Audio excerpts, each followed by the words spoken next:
మూర్తీభవించిన ధర్మస్వరూపమైన రామచంద్రమూర్తి రాజ్యాన్ని పరిపాలన చెయ్యడం కోసమని తిరిగి అయోధ్యా పట్టణానికి 14 సంవత్సరముల అరణ్యవాసం పూర్తయ్యేంత వరకు రాడు అని నిశ్చయించుకున్నటువంటి భరతుడు రాజ్యమును రామునియందే న్యాసము చేసి రామచంద్రమూర్తి ప్రతినిధిగా రాజ్యం చెయ్యడానికి అంగీకరించి రామచంద్రమూర్తి యొక్క పాదుకలను వశిష్ఠ మహర్షి ప్రేరేపణ చెయ్యగా ఆ ప్రేరణ చెయ్యగా శిరసున దాల్చి అయోధ్యా పట్టణానికి వెళ్ళి నందిగ్రామాన్ని చేరి సింహాసనంలో పాదుకలుంచి రాజ్య పరిపాలనకి సంబంధించిన ప్రతి విషయాన్ని పాదుకలకు నివేదిస్తూ నేను పాదుకలకు కాదు నివేదిస్తున్నది రామచంద్రమూర్తికే నివేదించి ఆయన ఆజ్ఞ ప్రకారం పరిపాలన చేస్తున్నానేటటువంటి భావనతో భరతుడు రామరాజ్యాన్ని చేస్తున్నటువంటి సందర్భం దగ్గర నిన్నటి ఉపన్యాసాన్ని పూర్తి చేసి ఉన్నాం.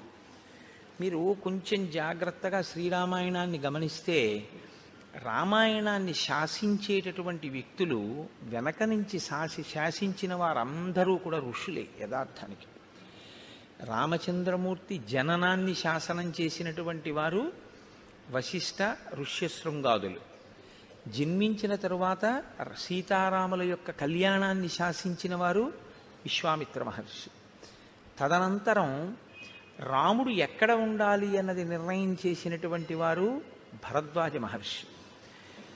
అసలు భరతుణ్ణి అక్కడికి పంపించచ్చా, భరతుని యొక్క శీల వైభవం ఎటువంటిది అన్నది లోకానికి ప్రకాశింపచేసినటువంటి వారు భరద్వాజ మహర్షి. ఆయన కదలికలన్నీ కూడా ఋషులతోటి ముడిపడి ఉంటాయి. ఎప్పుడూ కూడా జీవితం మహాత్ములతోటి ముడిపడి ఉండడం, వారికి విధేయుడై తాను ప్రవర్తించడం అభ్యున్నతికి హేతువుగా ఉంటుంది. మీరు మిగిలిన వాళ్ళు ఎంతమందితో కలిసి ఉండండి, అది ఒక ఎత్తు. కలిసి ఉండవద్దు అని మీరు సమాజంలో చెప్పలేరు.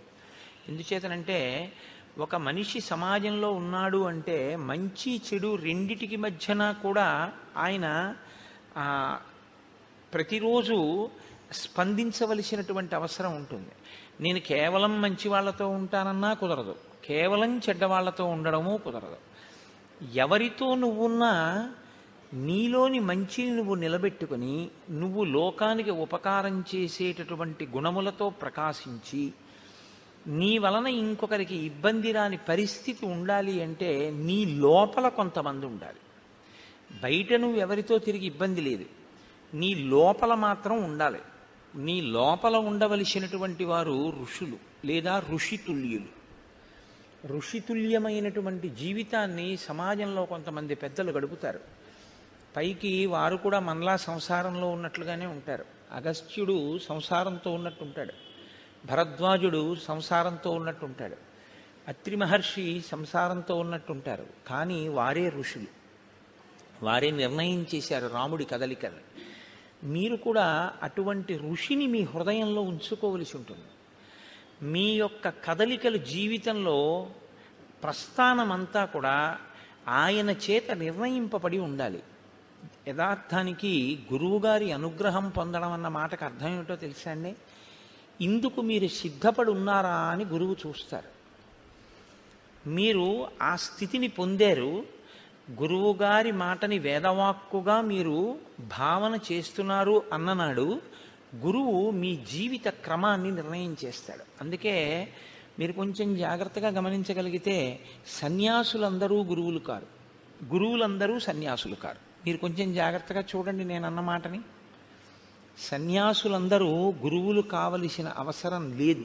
ఎందుకో తెలుసా అండి? సన్యాసి గురువైతే తనకి తాను బరువు. నేను ఎందుకు ఈ మాట అంటున్నానంటే సన్యాసి అన్న మాటకు అర్థం ఏమిటంటే సత్తు యందు న్యాసము చేశాడు ఆయన. ఆయనకి ఇంకా తను చెయ్యవలసిన పని అన్నది ఆయనకేం లేదు.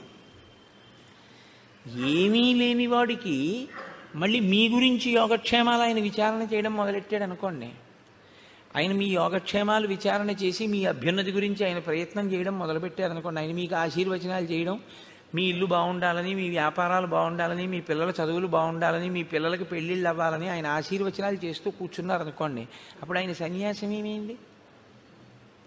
కుదరదు. ఆయన లోకం వైపుకి కొంత దృష్టిని మరల్చవలసి వచ్చింది.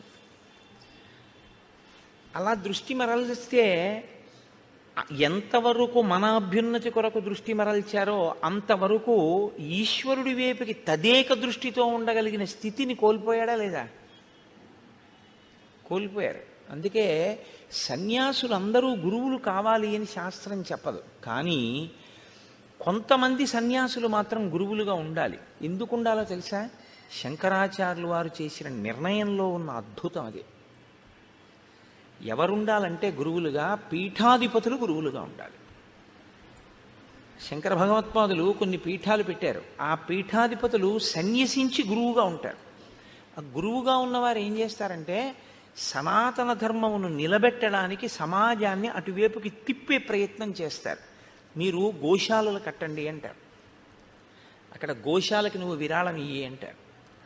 లేకపోతే ఫలానా చోట నువ్వు ఒక యజ్ఞం చెయ్యి అంటారు. చేశారు. మీకు కష్టం వచ్చింది ఎవరికి చెప్తారు? మరి ఆయనకైనా చెప్తారు. ఇప్పుడు మరి మీ అభ్యున్నతికి ఆయన పాటుపడాలా వద్దా? ఆశీర్వచనం చేయాలా వద్దా? కాబట్టి సన్యాసి గురువుగా ఉండవలసిన ఆవశ్యకత ఎవరిదంటే ఒక్క పీఠాధిపతులదే. శంకర భగవత్పాదుల వంటి మహానుభావులు పెట్టినటువంటి పీఠాలకి ఆధిపత్యం వహించినటువంటి వారు సన్యాసమును గురుత్వమును రెండింటినీ రక్షించుకోగలిగినటువంటి దీక్షాదక్షులై ఉంటారు. అది మరింత కష్టమైనటువంటి ప్రక్రియ తప్ప సన్యాసి అంటే గురువు అవ్వాలనేం లేదు, గురువు అంటే సన్యాసి అవ్వాలనేం లేదు. మీరు బాగా గుర్తుపెట్టుకోండి. ఒక గురువుగారు సమాజంలో సంసారంతో ఉన్నాడనుకోండి, ఆయన గురువుగారిగా ఉండడానికి అనర్హుడని మీరేం తీర్పు చెప్పకూడదు. ఆయన ఉండడానికి అర్హుడే. ఏం అగస్త్యుడు లేడా లోపాముద్రతో? అత్రి లేరా అనసూయమ్మతో? ఏం వాళ్ళ గురుత్వానికి ఏమైనా లోటు వచ్చిందని మీరు అనుకుంటున్నారా? అలా ఏం ఉండదు. వారు సంసారమునందు ఉండి ఋషిగా జీవిస్తారు. ఒక ఋషి జీవనం ఎలా ఉంటుందో ఆయన జీవనము అలాగే ఉంటుంది. ఇలా ఉండగలిగినటువంటి ప్రజ్ఞ ఉన్న మహాపురుషులు ఉన్నారే, వారు గురువులుగా ఉంటారు. రామచంద్రమూర్తిని మీరు కొంచెం జాగ్రత్తగా గమనిస్తే ఆయన జీవితాన్ని శాసనం చేసిన వాళ్ళందరూ కూడా ఈ ఋషులే.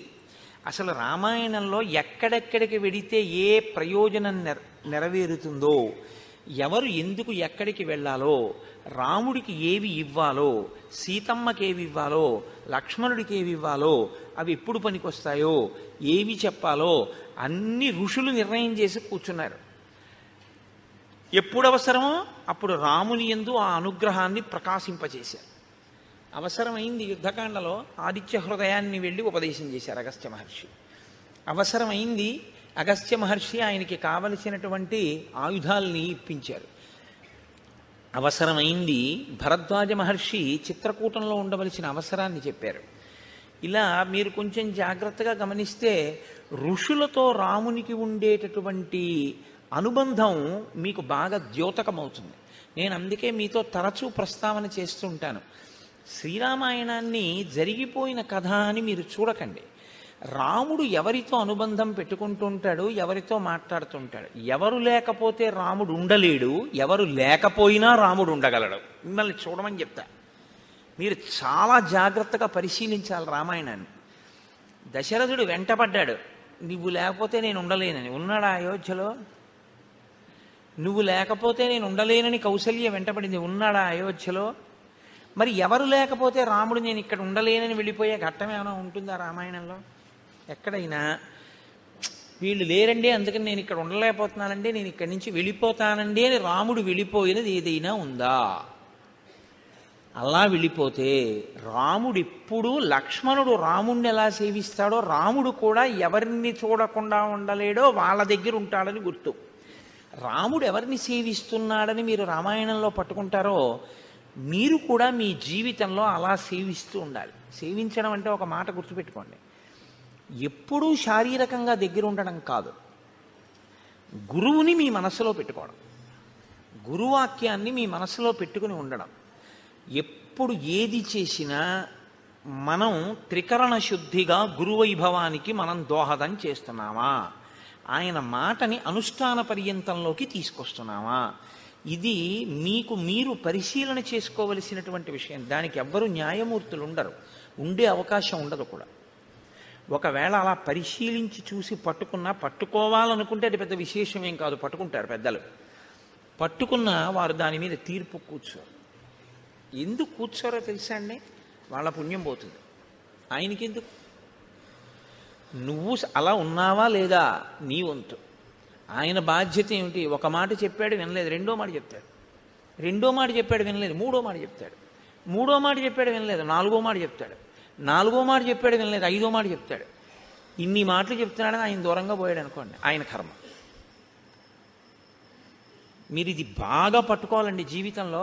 రామాయణ కథ 5 నిమిషాల్లో చెప్పేస్తాను, అది పెద్ద విశేషం కాదు.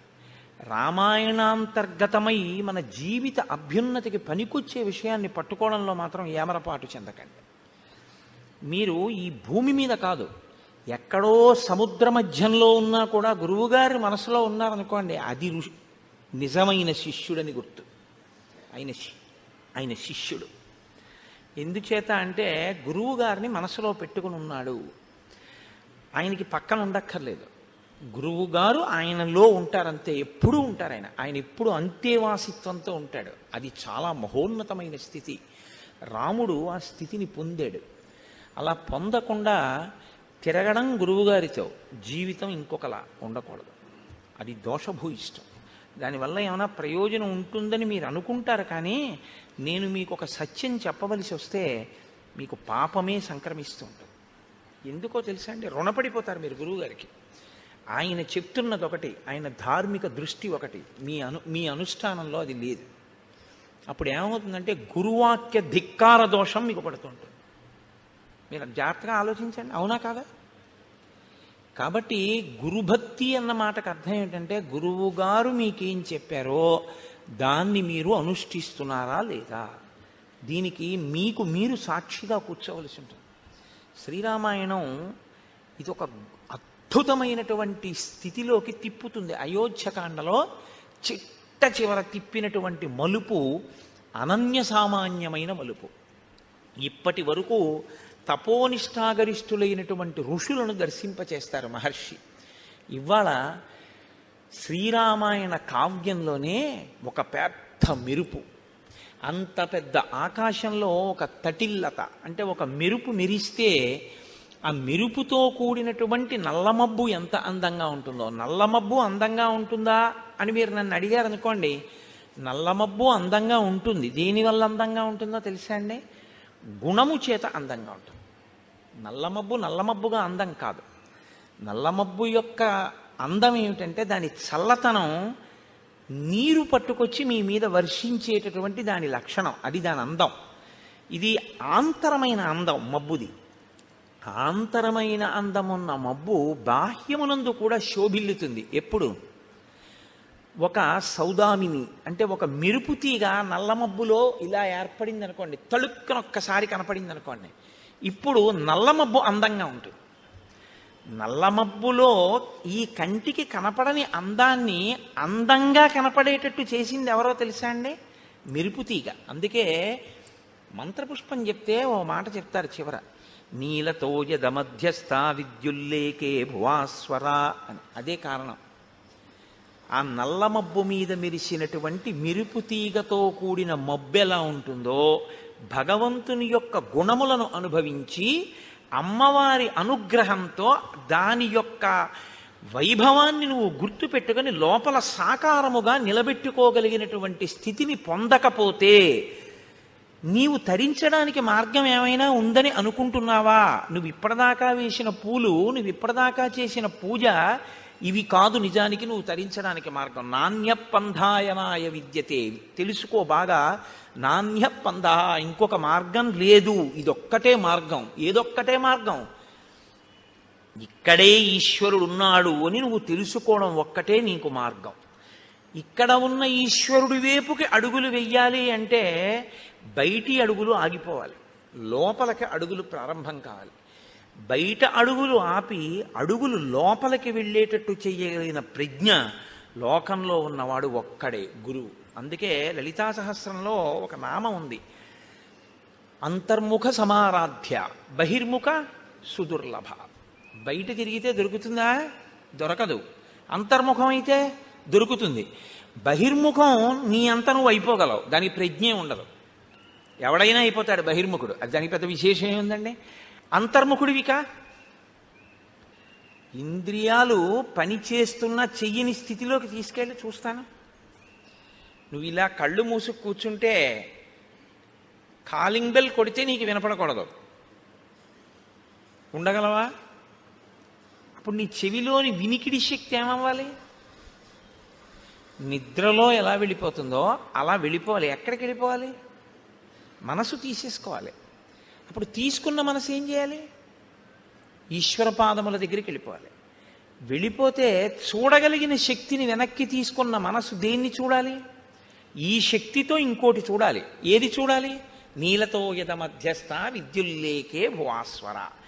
మెరుపు తీగతో కూడిన నల్లమబ్బు తళుక్కునొక్కసారి మెరుస్తుంది. చాలాసేపు చూడాలని ఉంటుంది, కానీ మీకు చూడడం కుదరదు. అలా మెరుపు తీగ గంట సేపు ఏమి ఉండదు, ఒక్కసారి మెరుస్తుంది. గురువాక్య శ్రవణము చేత మీ యందు కలిగినటువంటి నిరతిశయమైన భక్తి చేత మీ లోపల మెరిసినటువంటి ఈశ్వర స్వరూపాన్ని ధ్యానమునందు తదేకంగా పట్టుకోవడానికి మీకు గురువాక్యం ఉపకరిస్తుంది, అంతర్ముఖం అవడానికి పనికొస్తుంది. యథార్థానికి ఈ వెనక్కి అడుగులు ఎవరు వేశాడో వాడే తరిస్తున్నాడు. ముందుకి అడుగులు ఎవరు వేస్తున్నాడో అంటే బాహ్యంలో ఎంత పెరుగుతున్నా అది పెరుగుదల కాదు. మీరు జ్ఞాపకం పెట్టుకోండి. అది ఏమిటో తెలుసా అండి? యథార్థంగా చెప్పాలంటే, నేను పరమ సత్యాన్ని మాట్లాడాలి అంటే, మీ పుణ్యక్షయము దాని పేరు. మీ పుణ్యము క్షయమైపోతోందని గుర్తు.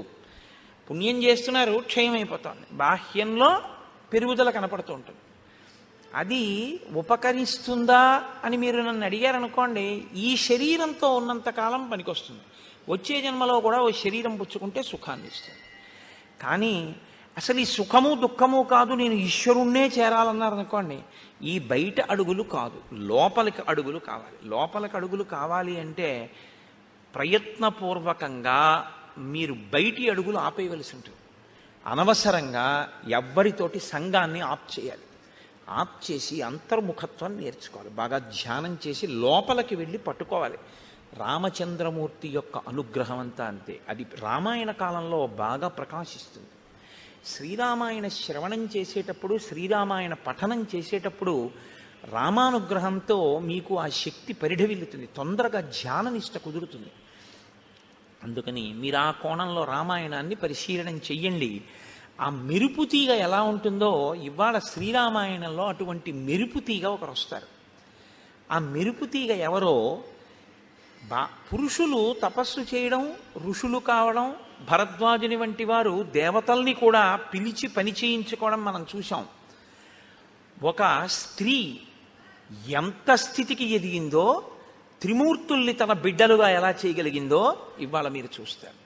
అటువంటి మహోత్కృష్టమైనటువంటి ఘట్టాన్ని అయోధ్యకాండ చివరికి తీసుకొచ్చి అక్కడ చెప్పని రహస్యంతో ఇక్కడ సీతారామ కళ్యాణాన్ని సీతమ్మ నోటితో చేయించి పూర్తి చేస్తారు మహర్షి ఇవాళ. అంటే నేను ఇవాళ ఎందుకు చెప్తున్నానంటే, మీరు కథనంతటినీ ఈ కోణంలో వినవలసి ఉంటుంది తప్పించి కేవలం జరిగిపోయిన కథ అని వినవద్దు. ఇప్పుడు భరతుడు వెళ్ళిపోయాడు, శత్రుఘ్నుడు వెళ్ళిపోయాడు, సైన్యం అంతా వెళ్ళిపోయింది, ఋషులు ఆ వచ్చిన వశిష్ఠాది ఋషులు వెళ్ళిపోయారు, తల్లులు వెళ్ళిపోయారు. రాముడు సీతాలక్ష్మణ సహితుడై ఉండిపోయాడు. పూర్వం ఎలా ఉన్నాడో ఇప్పుడు అలాగే ఉన్నాడు. అంటే అంతకు ముందు సీతారామ లక్ష్మణులు ఉన్నారు, ఇప్పుడు సీతారామ లక్ష్మణులు ఉన్నారు. సీతారామ లక్ష్మణులు చిత్రకూటానికి వచ్చినప్పుడు సంతోషంగా ఉన్నారు, రాజ్యం పోయిందని బాధ లేదు. మధ్యలో వీళ్ళందరూ వచ్చి కనపడ్డారు, వెళ్ళిపోయారు, రాముడు సంతోషంగానే ఉన్నాడు. వాళ్ళు వచ్చి వెళ్ళారని రాముడికి ఏం బాధ లేదు, రాజ్యమే వద్దన్నాడు. ఆ బాధ ఉంటే ఎప్పుడో వెళ్ళిపోయి ఉండేవాడు. కానీ ఒక గమ్మత్తు జరిగింది అన్నారు మహర్షి. ఏం జరిగింది అంటే, ఆ చిత్రకూట పర్వతం మీద ఉండేటటువంటి ఋషులు రాముణ్ణి చూసినప్పుడల్లా నోటితో మాట్లాడుకోవడం మానేసి 15 మంది 20 మంది అలా గుంపులు గుంపుల కింద చేరి ఇలా కళ్ళతోటే చూపించేవారట. ఇలా చూపించి అని ఏదో మాట్లాడుకునేవారు. ఎంత గమ్మత్తుగా మాట్లాడతారంటే మహర్షి, వాళ్ళు నోటితో మాట్లాడుకోలేదు, కనుసైగలే చేశారు. మాట మాట్లాడితే ఒక సావకాశం ఉంటుందండి. ఏమిటవుతుందంటే, మీరు అసలు ఏమనుకుంటున్నారో నాకు అర్థమైపోతుంది. మీరు నాకు అర్థం కాకుండా, అర్థం ఎప్పుడవుదంటే రెండు కోణాల్లోనూ అనుమానం వస్తుంది. ఎప్పుడు నేను ఇలా వచ్చి ఇక్కడ నించున్నాను అనుకోండి గురు ప్రార్థనకి, మీ అందరూ అన్నారనుకోండి, అదేంటి అందరూ అలా అంటున్నారేంటి, ఏమైంది, ఎందుకు అలా నన్ను చూపించి అలా భ్రుకుటి ముడేస్తున్నారు అందరూ, నేనేమైనా దోషం చేశానా, లేకపోతే ఎవరికన్నా ఈయనే కోటేశ్వరరావు గారు అని ఏమైనా చెప్తున్నారా, అనుమానం వస్తుందా రాదా? అనుమానం వచ్చినప్పుడు మీరు ఒకటి గుర్తుపెట్టుకోండి, నా అంత నేను నిర్ణయం తీసుకోవడం ఒక లక్షణం, నేను అడగడం ఒక లక్షణం. నేను 2-3 పర్యాయాలు చూసి వీళ్ళు నన్ను ఏదో వెటకారం ఆడుతున్నారు, నన్ను చిన్నతనం చేసి వీడే తగుదనమ్మా అని వచ్చి ఇక్కడ రామాయణం చెప్తున్నాడు, ఏదో పెద్ద తెలుసును అనుకుంటున్నాడు అని నా వంకి ఇలా చూపిస్తున్నారు అని నేను అనుకున్నాను అనుకోండి, నాకు మీ పట్ల భిన్నాభిప్రాయం ఏర్పడుతుంది. దానికి వ్యతిరేకంగా ఈయనే రామాయణం చెప్తున్నాడు, ఎంత బాగా చెప్తున్నాడో అనుకుంటున్నారు వాళ్ళు అని నేను అనుకున్నాను అనుకోండి, అహంకారం వస్తుంది కదా. రెండూ ప్రమాదమే. ఇప్పుడు నేను ఏ ఇబ్బంది లేకుండా మిమ్మల్ని అడిగాను అనుకోండి, ఏమమ్మా ఎందుకు ఇలా అంటున్నారు, ఏమైనా ఇబ్బంది కలిగిందా తల్లి నా వల్ల అని అడిగాను అనుకోండి, అప్పుడు మీరు ఏదో ఒక విషయాన్ని నాకు చెప్పారనుకోండి, మన మధ్య అవగాహన కుదురుతుంది. అంటే విషయాన్ని తెలుసుకోకుండా నిర్ణయానికి వద్దామనుకుంటే అడగక్కర్లేదు, వాళ్ళని నేను అడగడం ఏమిటనుకోవాలి. అలా కాదు, వాళ్ళకి తెలియకపోవచ్చు, మనం కనుక్కుందాం అన్న ఔదార్యం ఉంటే కనుక్కోవాలి.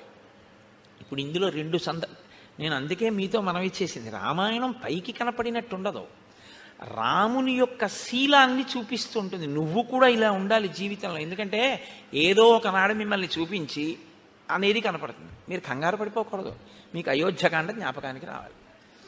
కాబట్టి చూడండి, నైనైర్భృకుటీభిశ్చ రామం నిర్దిశ్య శంకితా అన్యోన్యముపజల్పంత శనీశ్చక్రు మిథ కథా. అక్కడ ఉన్న మునులందరూ రాముణ్ణి కన్నులతోటి, భృకుటీభిశ్చ కనుబొమలతోటి, అంటే అని కనుబొమలు ఎత్తి చూపిస్తున్నారు అని కళ్ళతో చూపిస్తున్నారు.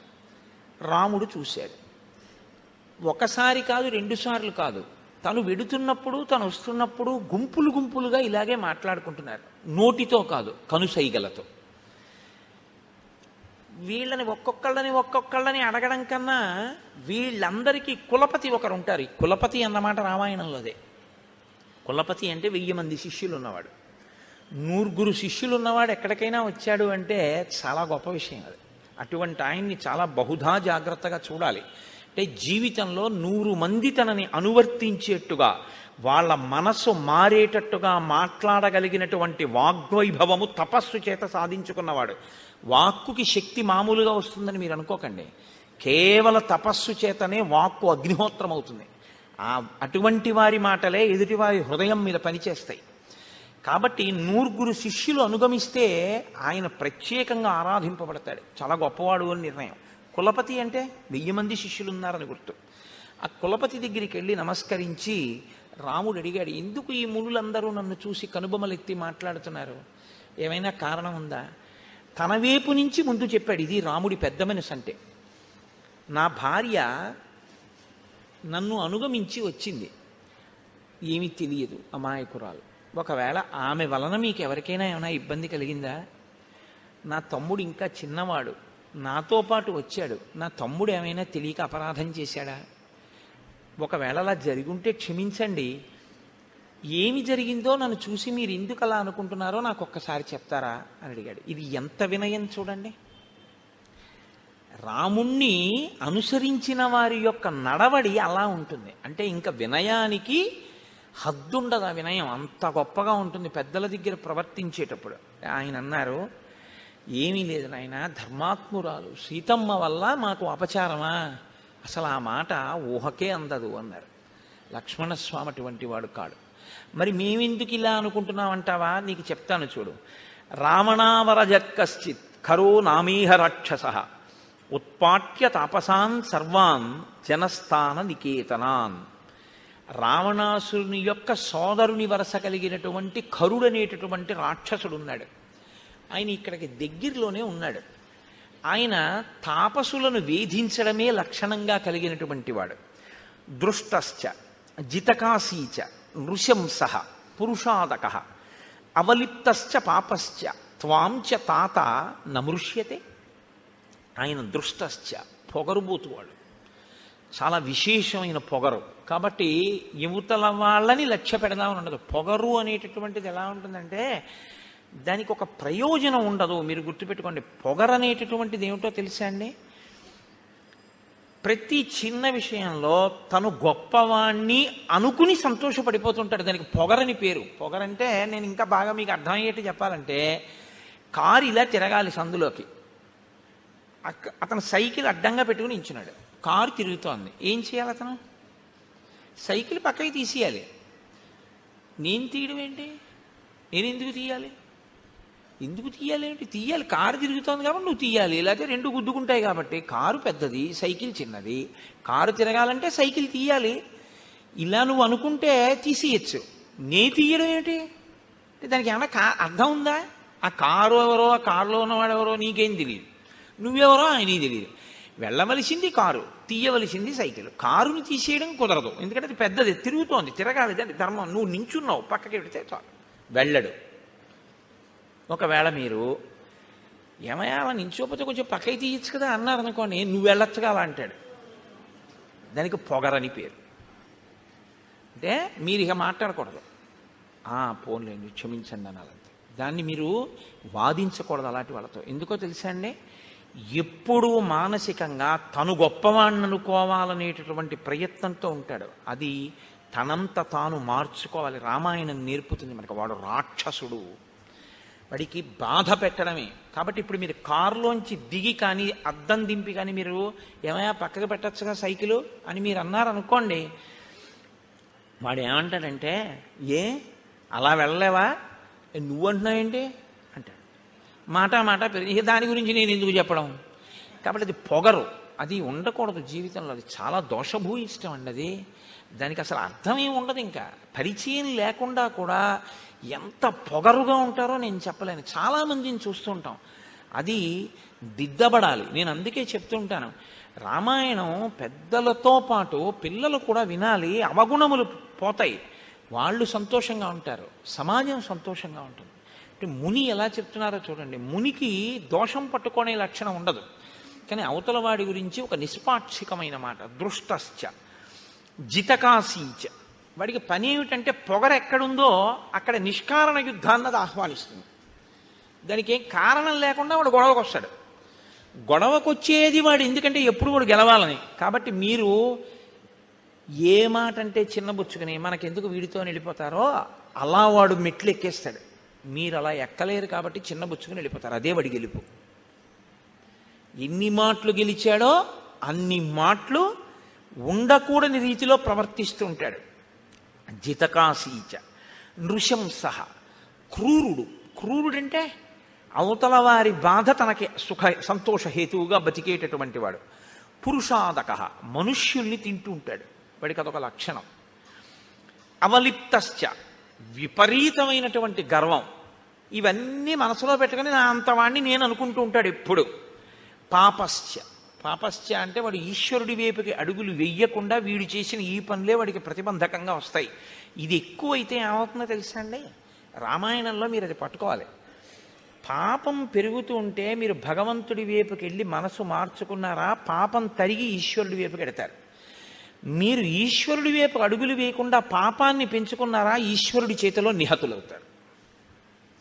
అప్పుడు ఏం చేయాలంటే ఈశ్వరుడికి ఇంకొక మార్గం ఉండదు, కాబట్టి పడగొట్టేస్తాడు ఆయన. వీడు మారట్లేదు, నేనేం చేయను, ఇంక ఈ ఉపాధి ఇచ్చినందుకు చేస్తున్నాడు ఈ అల్లరి, కాబట్టి ఈ ఉపాధి తీసేయాలి.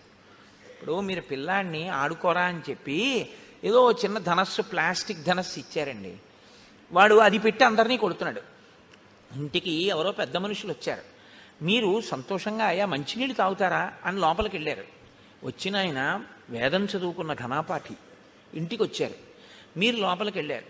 ఆయన ఏదో కళ్ళు మూసుకుని మంత్రం చేసుకుంటున్నారు. వీడు వచ్చి ఆ ధనస్సు తిరగేసి ఆ ప్లాస్టిక్ ధనస్సు పెట్టి ఆయన్ని కొట్టాడు తొడ మీద. ఆయన ఘనాపాఠి, ఆయన వేదం చదువుకున్నవాడు, ఆయనకి తెలుసు. ఆయన నవ్వేసి తప్పు నాన్న, అలా కొట్టకూడదు అన్నారు. మీరు చూశారు, ఏం చేస్తారు ఇప్పుడు? కొట్టకని బోధ చేస్తారా, ముందు ఆ ధనస్సు లాగేస్తారా? చెప్పండి నాకు. తీసేస్తారు ముందు పిల్లాడి చేతిలోంచి. ఈశ్వరుడు కూడా అంతే. ఇది వీడికి ఇచ్చాను కాబట్టి వీడు ఇలా బాధ పెట్టేస్తున్నాడు, కాబట్టి తీసేస్తాను, ఇంకా తప్పదని తీసేస్తాడు.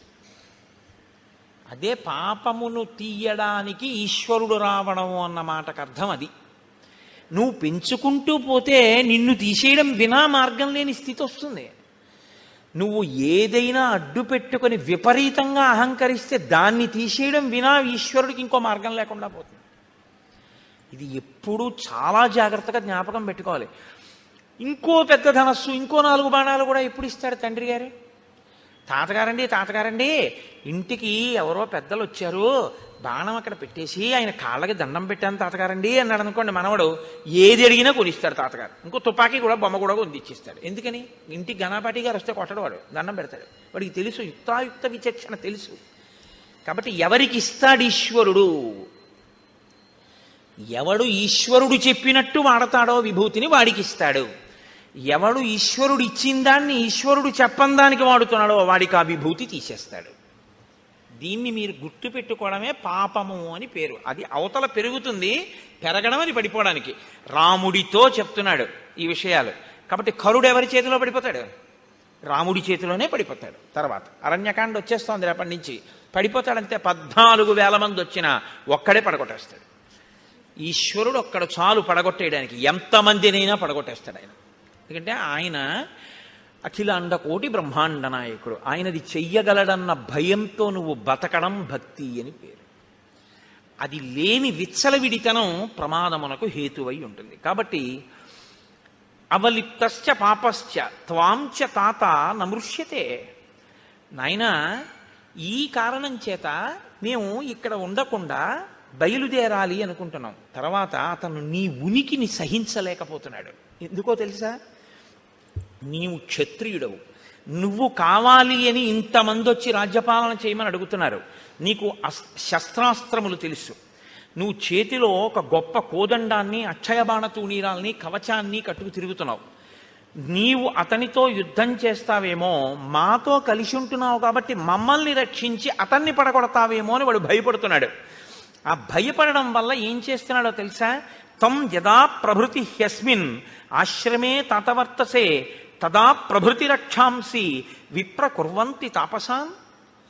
నీవు ఇక్కడికొచ్చి మేము నీతో అన్యోన్యంగా ఉండి నువ్వు మాతో అన్యోన్యంగా ఉంటే రేపు మనిద్దరికీ శత్రువు అతను కాబట్టి మమ్మల్ని రక్షించడానికి నువ్వు తనని వేధిస్తావని అనవసరంగా మమ్మల్ని ఎక్కువగా వేధిస్తున్నాడు. ఇప్పుడు విచిత్రమైనటువంటి వికృతమైన రూపాలు చూపిస్తున్నాడు. మేము భయపడిపోతున్నాం. హోమం చేసుకుందాం అక్కడ సృక్కులు స్రవాలు పెట్టుకుంటే విసిరేస్తున్నాడు. నెయ్యి పెట్టుకుంటే వంపేస్తున్నాడు. అగ్నిహోత్రాన్ని వేలిస్తే ఆర్పేస్తున్నాడు. తాపసులు అలా వెళ్ళిపోతుంటే పట్టి చంపేసి తినేస్తున్నాడు. పూర్వం వీళ్ళు మన్నేం చేస్తారని ఊరుకునేవాడు. ఇప్పుడు మా యందు క్రోధం అతిశయించింది. దీనికి కారణం నువ్వు ఇక్కడికి రావడమే. అందున ఇప్పుడు నీ వాళ్ళందరూ వచ్చారు కాబట్టి ఇప్పుడు ఉంటాడా? అసలు ఊరుకోడు. మమ్మల్ని అందరినీ ఇలా వరుసగా చంపేస్తున్నాడు. అందుకే నువ్వు ఇక్కడుండు, మేము ఇంకో చోటుకి వెళ్ళిపోతాం. నువ్వు వెళ్ళు, నువ్వు వచ్చాక మాకు ఇబ్బందులు వస్తున్నాయని మేము అనం. ఎందుకో తెలుసా? ఇది మర్యాద అన్నమాట. మనమైతే కోర్టులో కేసులన్నీ ఏమిటంటే ఇది నాది, ముందు నేను వచ్చాననే గొడవలు. మునుల గొప్పతనం ఏంటంటే నువ్వు వచ్చావు ఉండు, మేము వెళ్ళిపోతాం ఇక్కడి నుంచి. ఇతరుల ప్రశాంతత కోరుకుంటారు తప్ప తమ అధికారాన్ని వాళ్ళు కోరుకోరు. వాళ్ళని మునులు అంటారు. మౌనంగా ఉండి ఎప్పుడూ ఈశ్వర విషయాన్ని మననం చేస్తారు కాబట్టి వాళ్ళకి ముని అని పేరు. కాబట్టి మేము వెళ్ళిపోతాం నాయన ఇక్కడి నుంచి అని అన్నారు. ఆయన ఇంటికి వాళ్ళందరూ వేరే చోట కందమూలాలు దొరుకుతాయి అక్కడికి మేము వెళ్ళిపోతాము అని చెప్పి వెళ్ళిపోయారు. కానీ రాముడుట వాళ్ళు వెళ్ళిపోతే ఉండలేకపోయాట. ఇది మీరు పట్టుకోవాలి. మిగిలినవి ఏవి పోయినా ఉంటాడు, ఋషులు లేకపోతే ఉండలేకపోయాట. ఎందుకు అంటేట తనన్నా వాళ్ళ ఆశ్రమానికి వెళ్ళి కూర్చునేవాట, వాళ్ళన్నా రాముడి దగ్గరికి వచ్చేవాట. ఎందుకండి? ఏముంటుంది వాళ్ళకి? వాళ్ళ దగ్గరికి వెళ్ళి మంచి విషయాలు అడిగి తెలుసుకునేవాడు. లేదా వాళ్ళందరినీ పిలిచి కూర్చోపెట్టి కందమూలాలు పెట్టి వాళ్ళందరినీ 4 మంత్రాలు చదవమని 4 మంచి మాటలు వాళ్ళ దగ్గర వినేవాడు. అటువంటి వాళ్ళు దగ్గరుండి వాళ్ళ మంచి మాటలు వినకపోతే నేను ఒక్కడిని ఏదో 14 ఏళ్ళు పూర్తి చేసేయడానికి అడవిలో ఉన్నానంటే అడవిలో ఉన్నానడానికే.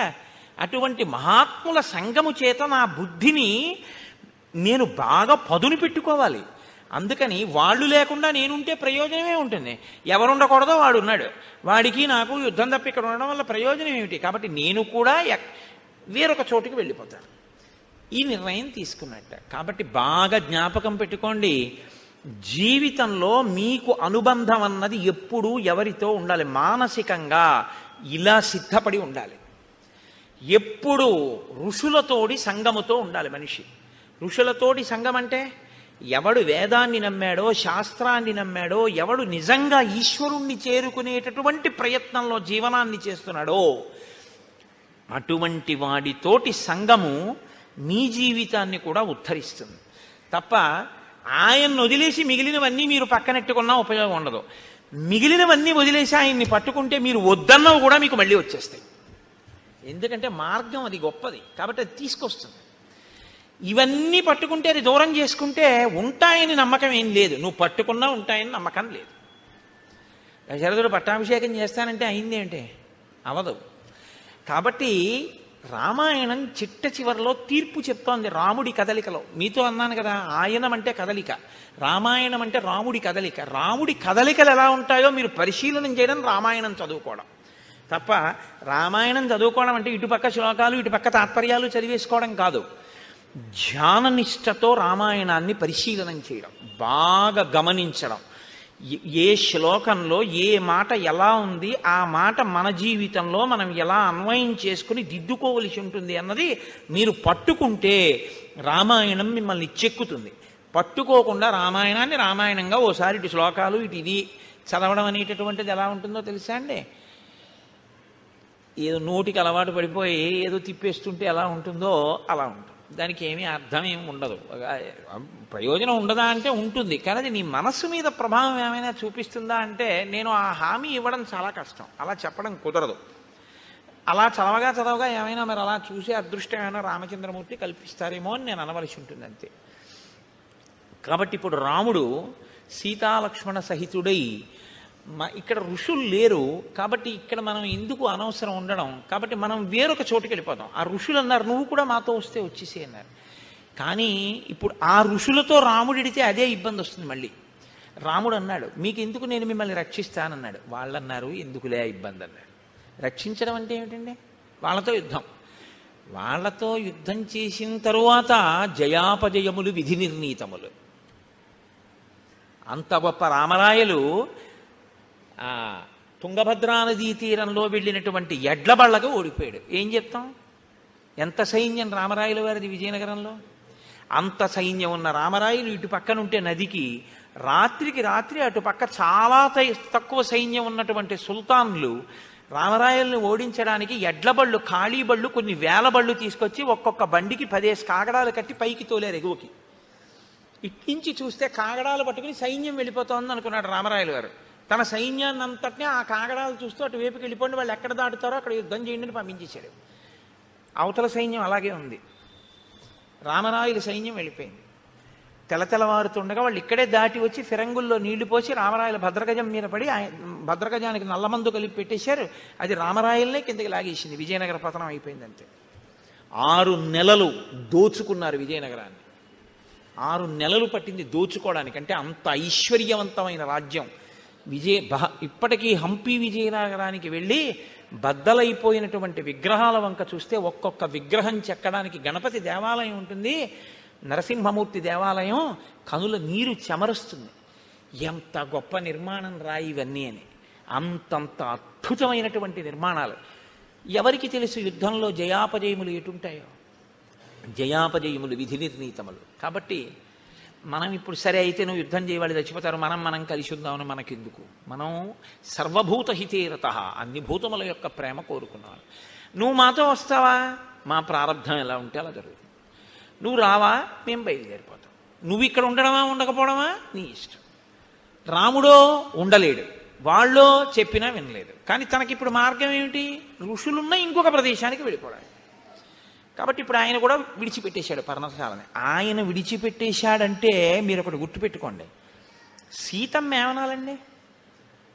వాళ్ళు వెళ్ళిపోతే వెళ్ళిపోయారు, మనకెందుకంటే హాయిగా ఏదో చక్కగా మంచి తేనె దొరుకుతోంది, పళ్ళు దొరుకుతున్నాయి, సుఖంగా ఉంది, ఏదో అయిపోతుంది, పక్కనే భరద్వాజాశ్రమం ఉంది కొద్ది క్రూసుల దూరంలో, ఏదో అయిపోయింది అంతేగాని ఎందుకంటే ఇప్పుడు మళ్ళీ ఇక్కడి నుంచి ఇల్లు మారడం ఏం వద్దు అనాలి. ఆవిడ అలా అనలేదు, రాముణ్ణి అనుగమించింది. అనుగమించడం గొప్ప భర్తని. ఏ సేవకొచ్చాడో ఆ సేవకు అలాగే ఉంటాడు లక్ష్మణమూర్తి. రాముడు చెప్తాడు, వాళ్ళు వింటారు. కాబట్టి ఇప్పుడు బయలుదేరారు. ఆయన ఇంకొక కారణం కూడా చెప్పాడు. ఇక్కడికి కౌసల్య, సుమిత్ర, కైక, భరతుడు, శత్రుఘ్నుడు, సైన్యం, వశిష్ఠాది మహర్షులు అందరూ వచ్చారు. అందుకని ఇక్కడ ఉంటే నాకు వాళ్ళు జ్ఞాపకానికి వస్తున్నారు ఎక్కువగా. రెండు, ఇక్కడికి వచ్చినటువంటి సైన్యంలో ఉన్న జంతువులన్నీ మలమూత్రములను విసర్జించి ప్రదేశం అంతా శౌచాన్ని కోల్పోయింది. కాబట్టి వేరొక ప్రదేశానికి వెళ్ళిపోదాం అన్నాడు. బయలుదేరారు. బయలుదేరి వాళ్ళు మార్గమధ్యంలో వెడుతుండగా అత్రి మహర్షి ఆశ్రమానికి వెళ్ళారు. మీరు బాగా గుర్తుపెట్టుకోండి, ప్రయత్నపూర్వకంగా మీరు మహానుభావులు ఉన్న ప్రదేశాన్ని తొక్కడం మీ అభ్యున్నతికి హేతు అవుతుంది, తెలిసి కానీ తెలియక కానీ.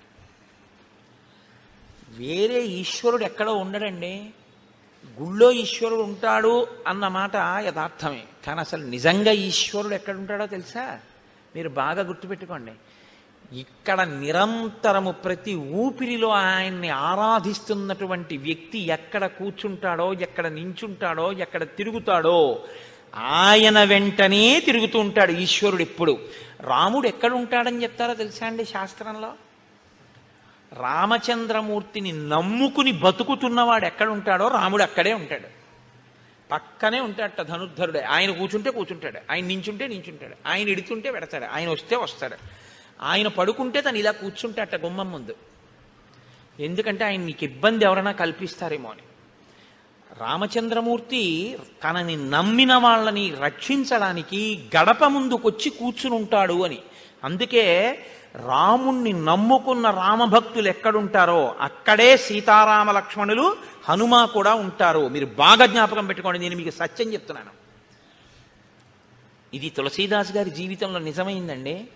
తులసీదాస్ గారు రామదర్శనం అవ్వాలనుకుంటూ పడుకున్నారు.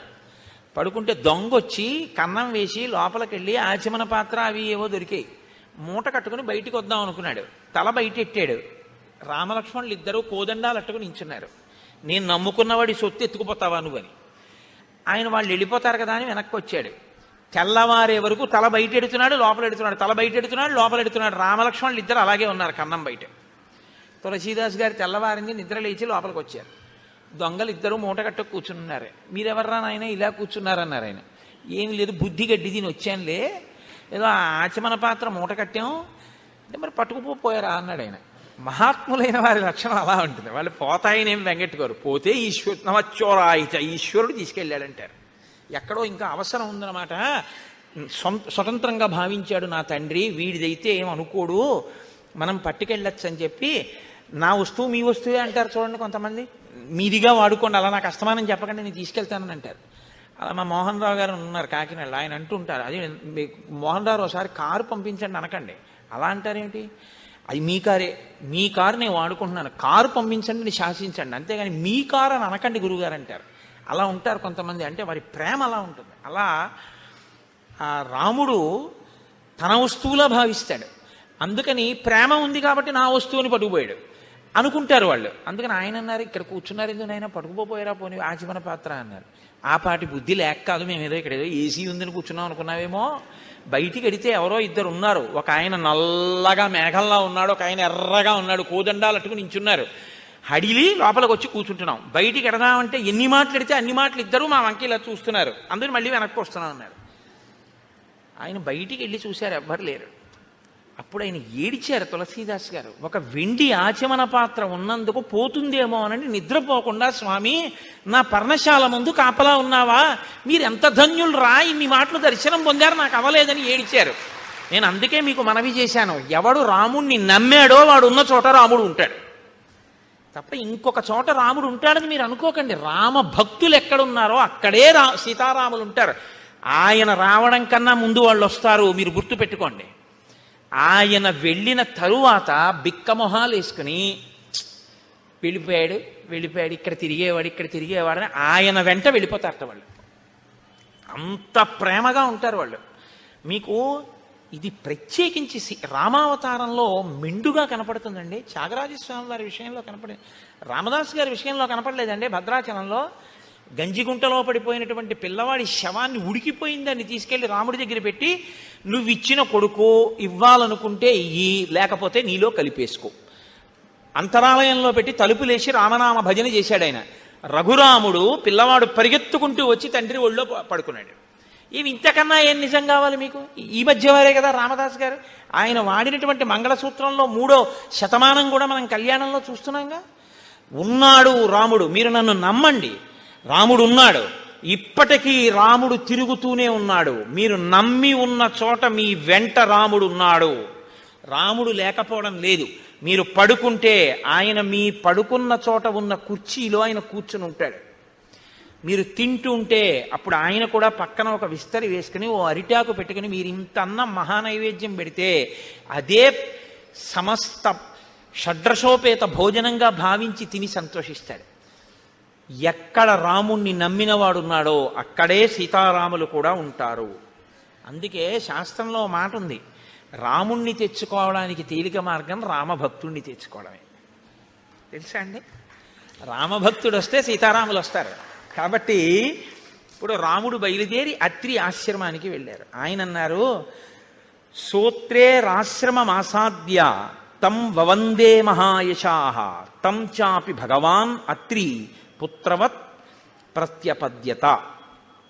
భగవాన్ అత్రి, ఆయన బ్రహ్మమానస పుత్రుడు. అత్రి మహర్షి అంటే సామాన్యమైనటువంటి వారు కాదు, మహానుభావుడు అత్రి. అటువంటి అత్రి మహర్షి మీకు నమస్కారం, మేము మీ ఆశ్రమానికి వచ్చాం అని సీతారామ లక్ష్మణులు సాక్షాత్తు విష్ణువు లక్ష్మి అని అత్రికి తెలుసు.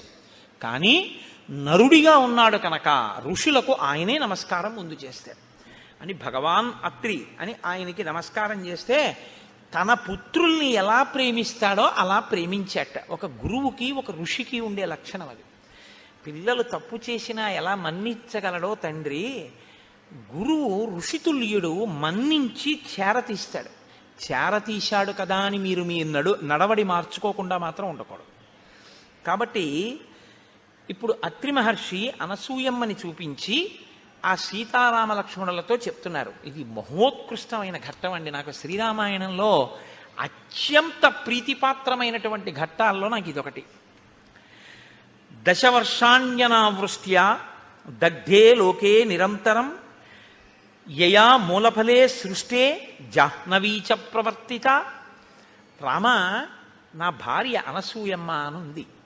ఆ అనసూయమ్మ ఎటువంటిదో తెలుసా రామా? ఒక 10 సంవత్సరాల పాటు అనావృష్టి వచ్చింది, ప్రజలకి తినడానికి ఏమీ లేక చచ్చిపోతున్నారు. అప్పుడు నా భార్య ఎండిపోయిన గంగా నది ప్రవహించేటట్టు చేసింది తన తపశ్శక్తితో. నీటితో ప్రవహించేటట్టు చేసి ఎండిపోయినటువంటి నేలలోంచి కందమూలములు వచ్చేటట్టుగా, మొక్కలు ఆకుపచ్చతనంతో పెరిగి కాయలు పళ్ళు పండేటట్టుగా చేసింది. చేసి ఈ ప్రజలందరికీ అన్నం పెట్టింది నా భార్య. అంత గొప్ప తల్లి నా భార్య. కడుపున పుట్టిన వాళ్ళకి పెడతారు, ఈ ప్రాంతంలో ఉన్న వాళ్ళందరికీ 10 ఏళ్లు పెట్టింది నా భార్య. అంతటి విశాలమైన మనసున్నది. లోకమంతటి చేత అమ్మా అని పిలిపించుకున్నటువంటి తల్లి. ఉగ్రేణ తపసాయుక్త నియమైశ్చాప్యలంకృత దశవర్ష సహస్రాణి యయా తప్తం మహత్తప. దశవర్ష సహస్రాణి, ఆమె 10,000 సంవత్సరముల పాటు చాలా కఠినమైన నియమములతో తపస్సు చేసింది ఒక స్త్రీ నా యొక్క అనుమతితో. మీరు బాగా జ్ఞాపకం పెట్టుకోండి, ఆడది నోము చేస్తుంది, ఆడది వ్రతం చేస్తుంది. కానీ ఆడది చేసే నోముకి, ఆడది చేసే వ్రతానికి సిద్ధిని దేవతలు ఎప్పుడు ఇస్తారో తెలుసా అండి? ముందు భర్త పాదాలకు నమస్కారం చేసి అనుమతి తీసుకుంటేనే. ఎందుకనంటే యోమే భర్త సమే గురువు. అది వదిలేసి ఆయనకి ఏం తెలియదండి, ఆయన వెర్రాడండి, ఆయన పిచ్చాడండి, ఆయన ఏం చేసుకోరండి, నేనే చేస్తుంటానండి, మా ఇంట్లో అన్న వాళ్ళ పూజలు ఈశ్వరుడు ఆదరించడు. నేను ఉన్న మాట మాట్లాడుతున్నానంతే. నేను వేదాన్ని నమ్ముకున్నాను, నేను శాస్త్రాన్ని నమ్ముకున్నాను, నేను రామాయణాన్ని నమ్ముకున్నాను. నేను ఏది నమ్ముకున్నానో నేను అదే మాట్లాడతాను. నాకు ఇంకోలా మాట్లాడడం నా చేత కాదు. కాబట్టి అత్రి అంటున్నారు, అనసూయా వ్రతై స్నాత ప్రత్యూహాశ్చ నివర్తితా దేవకార్య నిమిత్తంచ యయా సంతరమాణయ దశరాత్రం కృతా రాత్రి సేయం మాతేవతే నఘ తామిమాం సర్వభూతానాం నమస్కార్యాం యశస్వినీం అభిగచ్చతు వైదేహి వృద్ధామక్రోధనాం సదా అనసూయేతి యా లోకే కర్మభిఖ్యాతిమాగత. ఆయన అంటున్నారు, ఈ అనసూయ ఎంత గొప్పదో తెలుసా రామా? ఈమె దేవతల కొరకు 10 రాత్రుల్ని ఒక రాత్రిగా మార్చింది. సుమతి అని ఆవిడ కూడా చాలా పతివ్రతే. కానీ నేను మీతో మొన్న మనవి చేశాను, 2 రకాలుగా అనుష్ఠానం ఉంటుంది. భర్త ఏం చెప్తే చేసేవాళ్ళు కొందరు, భర్తతో పాటు శాస్త్రం బాగా తెలిసి ధర్మాధర్మములు ఆయనతో మాట్లాడుతూ కలిసి ఆయన్ని దిద్దుతూ తనని దిద్దుకుంటూ అనుగమించేవారు కొందరు. సీతారాములు 2వ కోవలోకి వస్తారు, సుమతి 1టి కోవలోకి వస్తుంది. ఆవిడ భర్త ఏం చెప్తే అది. భర్త ఒకరోజు ఒక దారుణమైన కోరిక కోరాడు. అది పెద్ద నేను విశేషంగా దాని గురించి ప్రస్తావన చేయక్కర్లేదు, మీ అందరికీ తెలుసు. ఆవిడ బుట్టలో పెట్టుకుని రాత్రి వేళ తీసుకెడుతోంది ఆయన కోరుకున్నటువంటి వేశ్యామందిరానికి. అక్కడ మాండవ్య మహాముని అని ఒక మాండవ్య మునికి ఆయన పూర్వక జన్మలో చేసుకున్నటువంటి పాపం అనుభవానికి వచ్చి ఆయన్ని కొరత వేశారు. కొరత వేసి అంటే శూలారోహణం చేయిస్తారు. ఆయన శూలంలోకి దిగుతుండడంలో విశేషమైన బాధతో ఉన్నాడు. చీకట్లో ఈవిడ బుట్టలో తీసుకెళ్తూ ఉండడంలో ఈ బుట్టలో కూర్చున్నటువంటి కౌశికుడు అంటారు ఆయన యొక్క చెయ్యి, ఆయన యొక్క శరీరం ఆ మహర్షి యొక్క భుజానికి తగిలింది. చాలా బాధలో శూలం దిగుతోంది ఆయన శరీరంలోకి. అది ఒక శిక్ష వేసేవారు పూర్వం. శూలం మీద కూర్చోబెట్టి వదిలేస్తారు, అది అలా దిగుతూ ఉంటుంది తల వరకు, లోపల నుంచి దిగుతూ వస్తూ ఉంటుంది. ఎంత బాధ! అప్పుడు భుజానికి తగిలితే శరీరం కదిలితే ఇంకెంత బాధ! ఆయనకు కోపం వచ్చింది. నేను అసలే కొరత శిక్షతో బాధపడుతుంటే నన్ను ఇంకొంత బాధ పెట్టావు కాబట్టి నువ్వు సూర్యోదయానికి మరణిస్తావు అన్నాడు. వెంటనే సుమతంది, సూర్యోదయం అయితే నా భర్త పోతాడు కాబట్టి సూర్యుడు ఉదయించకుండుగాక. ఇప్పుడు ఒకరు తపస్సు చేత శపించాడు, ఇంకొకరు పాతివ్రత్యం చేత సూర్యోదయాన్ని ఆపేశాడు. ఇప్పుడు సూర్యోదయం అయిపోయింది. ఇప్పుడు ఆవిడికి ఎవరెళ్ళి చెప్పినా ఆవిడ ఏమనేదంటే, తెల్లవారితే నాకు వైధవ్యం వస్తుంది కాబట్టి నేను తెల్లవారనివ్వను. తెల్లవారడం అన్నది ఆగిపోతే, సూర్యాస్తమయాలు ఆగిపోతే లోకంలో ఒక విచిత్రమైన స్థితి వస్తుంది. ఇది మీరు గమనించాలి. రాత్రి పగలు ఉన్నాయి కాబట్టి మనకి సంతోషంగా గడిచిపోతుందండి. ఎప్పుడూ పగలే ఉందనుకోండి అసలు బతకలేం, ఎప్పుడూ రాత్రే ఉందనుకోండి అసలు బతకలేం. పగలు 12 గంటలు రాత్రి 12 గంటలు ఉంటోంది కాబట్టి మనం సంతోషంగా జీవితాన్ని గడపగలుగుతున్నాం. ఇప్పుడు సూర్యాస్తమయాలు ఆగిపోతే దేవతలందరూ ఇప్పుడు ఎవరిని ప్రార్థించాలి అంటే వెళ్ళి ఆ మహాతల్లి అనసూయమ్మని ప్రార్థన చేయండి అన్నారు. ఆ తల్లి అనసూయ, నీకేం పర్వాలేదు, సూర్యోదయం అవని నీ భర్త మరణిస్తాడు, నా తపశ్శక్తి చేత నేను మళ్ళీ బ్రతికిస్తానని సూర్యోదయం అయ్యేటట్టు చేసి ఆవిడ మళ్ళీ ఆమె భర్తని బ్రతికించి ఆవిడ 5వ తనాన్ని నిలబెట్టింది. అంత గొప్పది అటువంటి తల్లి ఈమె. తామిమాం సర్వభూతానాం నమస్కార్యాం యశస్వినీం, ఈమె సర్వభూతముల చేత కూడా నమస్కరింపబడడానికి యోగ్యురాలు. అందుకే ఎక్కడెక్కడ అనసూయాస్వరూపంగా సువాసిని పూజ చేస్తారో అక్కడక్కడ అది చూసిన వాళ్ళకి 5వ తనం నిలబడుతుంది. అది చూసిన వాళ్ళకి దేవతల యొక్క అనుగ్రహం కలుగుతుంది. మీకు సృష్టిలో అనసూయలా ప్రవర్తించినటువంటి వాళ్ళు, ఆ పాతివ్రత్యం అంత గొప్పది.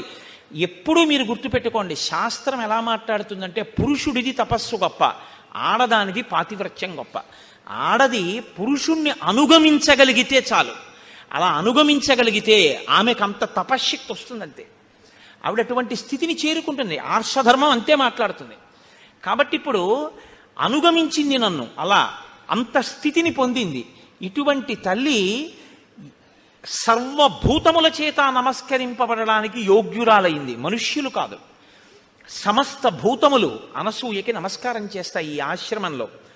అటువంటి తల్లి వృద్ధాం అక్రోధనాం సదా, చాలా వృద్ధురాలైపోయింది. అక్రోధనాం, ఆమెకి క్రోధం ఉండదు, ఆమెకి కోపం ఉండదు. కోపం ఎందుకు ఉండదండి? కోపం ఉండకపోవడం ఏంటి? కోపం ఉండకపోవడం అంటే కోపం ఎక్కడి నుంచో రాదు కదండి. కాకినాడ నుంచి నేను వచ్చినట్టు కోపం ఎక్కడి నుంచన్నా వస్తుందేంటి? కోపం ఎక్కడి నుంచి రాదు. కామక్రోధశ్చ లోభశ్చ దేహే తిష్టంతి తస్కరాహ జ్ఞానరత్నాపహారాయ తస్మాత్ జాగ్రత్త జాగ్రత్త అంటారు శంకరాచార్యుల వారు. కోపం అన్నది ఇక్కడి నుంచే వస్తుంది. ఇక్కడి నుంచి పైకి లేవడానికి అవకాశం కోసం ఎదురు చూస్తుంటుంది.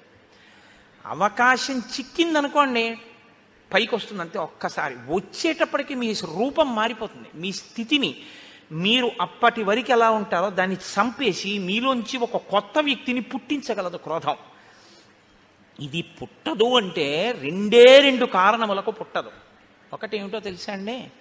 మీకన్నా అధికుల్ని చూసి మీరు నమస్కరించినటువంటి లక్షణానికి. క్రోధం ఎందుకు ఇంకా? ఆయన మనకన్నా అధికుడు కాబట్టి ఆయన చెప్పిన మాట మనం విందాం. కోపం ఎందుకు ఇంకా? మనకన్నా తక్కువ వాడు, ఆయన వృద్ధిలోకి రావాలని కోరుకున్నాం కాబట్టి తెలియదు కదా పాపం, దోషం చేస్తుంటాడు. ఇంకా క్రోధం ఏమిటండి? ఇది ఆవిడ మాతృహృదయం కాబట్టి ఆవిడికి అసలు క్రోధం అన్నది రాదయ్యా ఎప్పుడు. ఆవిడ వృద్ధురాలైపోయింది. ఎంత తపస్సు చేసిన పండు ఆవిడ, అంతటి గొప్ప తల్లి. అనసూయాతియాలోకే కర్మభి ఖ్యాతిమాగత. ఆమెకి ఎన్నడూ కోపము ఎరుగని తల్లి కాబట్టి, ఎప్పుడూ శాంతమూర్తి కాబట్టి, పెద్ద ముత్తైదువ కాబట్టి ఆమెకి అనసూయ అని పేరు వచ్చింది. ఆమె కద్దమ ప్రజాపతి దేవహూతిల యొక్క కుమార్తె. ఆమెని ఒకానొకప్పుడు త్రిమూర్తులు వెళ్ళిపోతున్నారు అత్రి మహర్షి ఆశ్రమం నుంచి తమ దివ్య విమానాల్లో. వెళ్ళిపోతుంటే విమానాలు ఆగిపోయాయి. ఆగిపోతే వాళ్ళు ఎందుకు వెళ్ళటం లేదు విమానం అని అడిగారు. కింద అత్రి మహర్షి ఆశ్రమం ఉంది, అనసూయం ఉంది. వారు ఉన్న చోట పైన మీరైనా సరే, మీరు త్రిమూర్తులైనా సరే మీ విమానాలు ఎగరవన్నారు. అంటే త్రిమూర్తులకి ఆవిడ యొక్క కీర్తిని మరింత ప్రకాశింప చెయ్యాలనిపించింది. మీరు ఎప్పుడు గుర్తుపెట్టుకోండి. అంతేకాని అర్థం బద్దం లేకుండా ఉత్తినే ఆవిడ్ని పరిశీలనం చేయడం కోసం రావడం అలాంటి పిచ్చ పనులు చేయరు త్రిమూర్తులు. మీరు జాగ్రత్తగా గమనించాలి శాస్త్రాన్ని. ఇంత గొప్ప తల్లి అంటే ఈవిడ ఖ్యాతి లోకానికి తెలియాలి. ఆవిడ ఖ్యాతి ఆవిడ లోకానికి చెప్పుకునే ప్రయత్నం చేయదు. ఆవిడకి అలాంటి పనులే ఉండవు. ఆవిడ తపస్సు ఆవిడంతే. కానీ ఆవిడ గొప్పతనం లోకానికి తెలియాలి. లోకానికి చెప్పడం ఎందుకు? ఆవిడికి కీర్తి తెస్తే వీళ్ళకి ఏమిటి వస్తుంది? ఆదర్శంగా తీసుకుని మిగిలిన వాళ్ళు బతుకుతారు. అందుకు చెప్పాలి దేవతలు. కాబట్టి ఇప్పుడు త్రిమూర్తులు బ్రాహ్మణ రూపాల్లో భోజనానికి వెళ్ళారు. అత్రికి ధర్మం ఉంది, అతిథి దేవోభవ. అందుకని ఆయన వాళ్ళని నిమంత్రణం చేశాడు, వచ్చి కూర్చుని భోజనం చేయొచ్చు. వాళ్ళు అన్నారు తీరా భోజనానికి కూర్చున్నాక, మేము ఒక వ్రతంలో ఉన్నాం. ఆ వ్రతంలో మాకు నియమం ఏమిటంటే, యజమాని భార్య మాకు వడ్డన చేసేటప్పుడు యజమాని వడ్డన చేస్తాడు, పరిశేచనాన్ని యజమాని వేస్తాడు. అది పెద్దలు వస్తే భోజనం పెట్టేటటువంటి తీరు. అందుకే పెద్దలు వస్తే భోజనం పెడుతున్నాం అందరూ. అదేం గుర్రం కాదు, గాడిది కాదు అన్నం పెట్టడానికి. నువ్వు దేవతార్చనకి పిలుస్తారు. ఆయన యజ్ఞం చేయడంతో సమానం అది. అంటే పరిశేచనానికి వేస్తారు జలాన్ని చేతిలో 5 మాటలు మీరు వేస్తారు. ఆయన స్వాహాకారంతో తీసుకుంటాడు 5 మాటలు. కాబట్టి ఇది శాస్త్ర మర్యాద కనుక ఆ ముగ్గురిని పిలిచి భార్యని వడ్డించమన్నాడు. భార్య వడ్డించకుండా ఇంట్లో పనిపిల్ల వడ్డించకూడదు. అది నీ పొగరుకి లక్షణం. నీ భార్య ఉన్నదందుకు పెద్దలు వస్తే వడ్డించడానికి. అంతేకాని తను ఎక్కడో కూర్చుని ఇంట్లో పనిపిల్ల వడ్డించడం మర్యాదకి భంగపాటది. ఎక్కడ ఎందుకున్నారో, ఎవరు ఏ ఆశ్రమంలో ఎందుకున్నారో అది తెలుసుకుని ప్రవర్తించాలి. అందుకే స్నాతకం చేసి గురువుగారు చెప్తాడు, ఎందుకున్నావో తెలుసా ఇప్పుడు గృహస్థాశ్రమంలోకి వెడుతున్నది, నేర్చుకో, అతిథి దేవో భవ అని చెప్తాడు. కనుక ఇప్పుడు అనసూయమ్మ వడ్డించాలి. వాళ్ళన్నారు మా వ్రతం ఏమిటంటే, ఇవాళ మేము భోజనం చేసేటప్పుడు ఆ యజమాని భార్య మాకు నగ్నయ్యి వడ్డించాలి. అంటే ఒంటి మీద వస్త్రం లేకుండా వడ్డించాలి. ఇప్పుడు ఇది ఆమెకి చెందిన విషయం. ఆవిడ అలా వడ్డిస్తుందా వడ్డించదా? అత్రి ఏమనలేదు. అదేం మీ అసాధ్యం కూడా, అదేమి వ్రతం రా మీకు అని ఆయన అనలేదు. ఇది ఎక్కడుంది ఈ వ్రతం అనలేదు. ఆయన వెళ్ళి భార్యని అడిగాడు. వాళ్ళకి అది నియమం అంట. ఎందుకంటే అతిథి కూర్చున్న తర్వాత నువ్వు ఏ కారణం చెప్పి లేపేయకూడదు. ఇది మర్యాద అండి మనకి శాస్త్రంలో. అంత ఉదారంగా మాట్లాడాయి మన శాస్త్రాలు. అమృతాన్ని ఇచ్చేసాడంతే, తెలిసి కూడా రాక్షసులని. పంక్తిలో కూర్చుంటే లేపకూడదు కాబట్టి.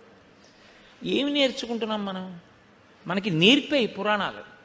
కాబట్టి ఇప్పుడు వెళ్ళి వాళ్ళకి నగ్నగా వడ్డించాలట. మరి వడ్డిస్తావా అన్నాడు. ఆవిడంది అది పెద్ద విషయమా, అలాగే వడ్డిద్దాం అని. ఆవిడ ముందు బట్ట కట్టుకుని వచ్చింది.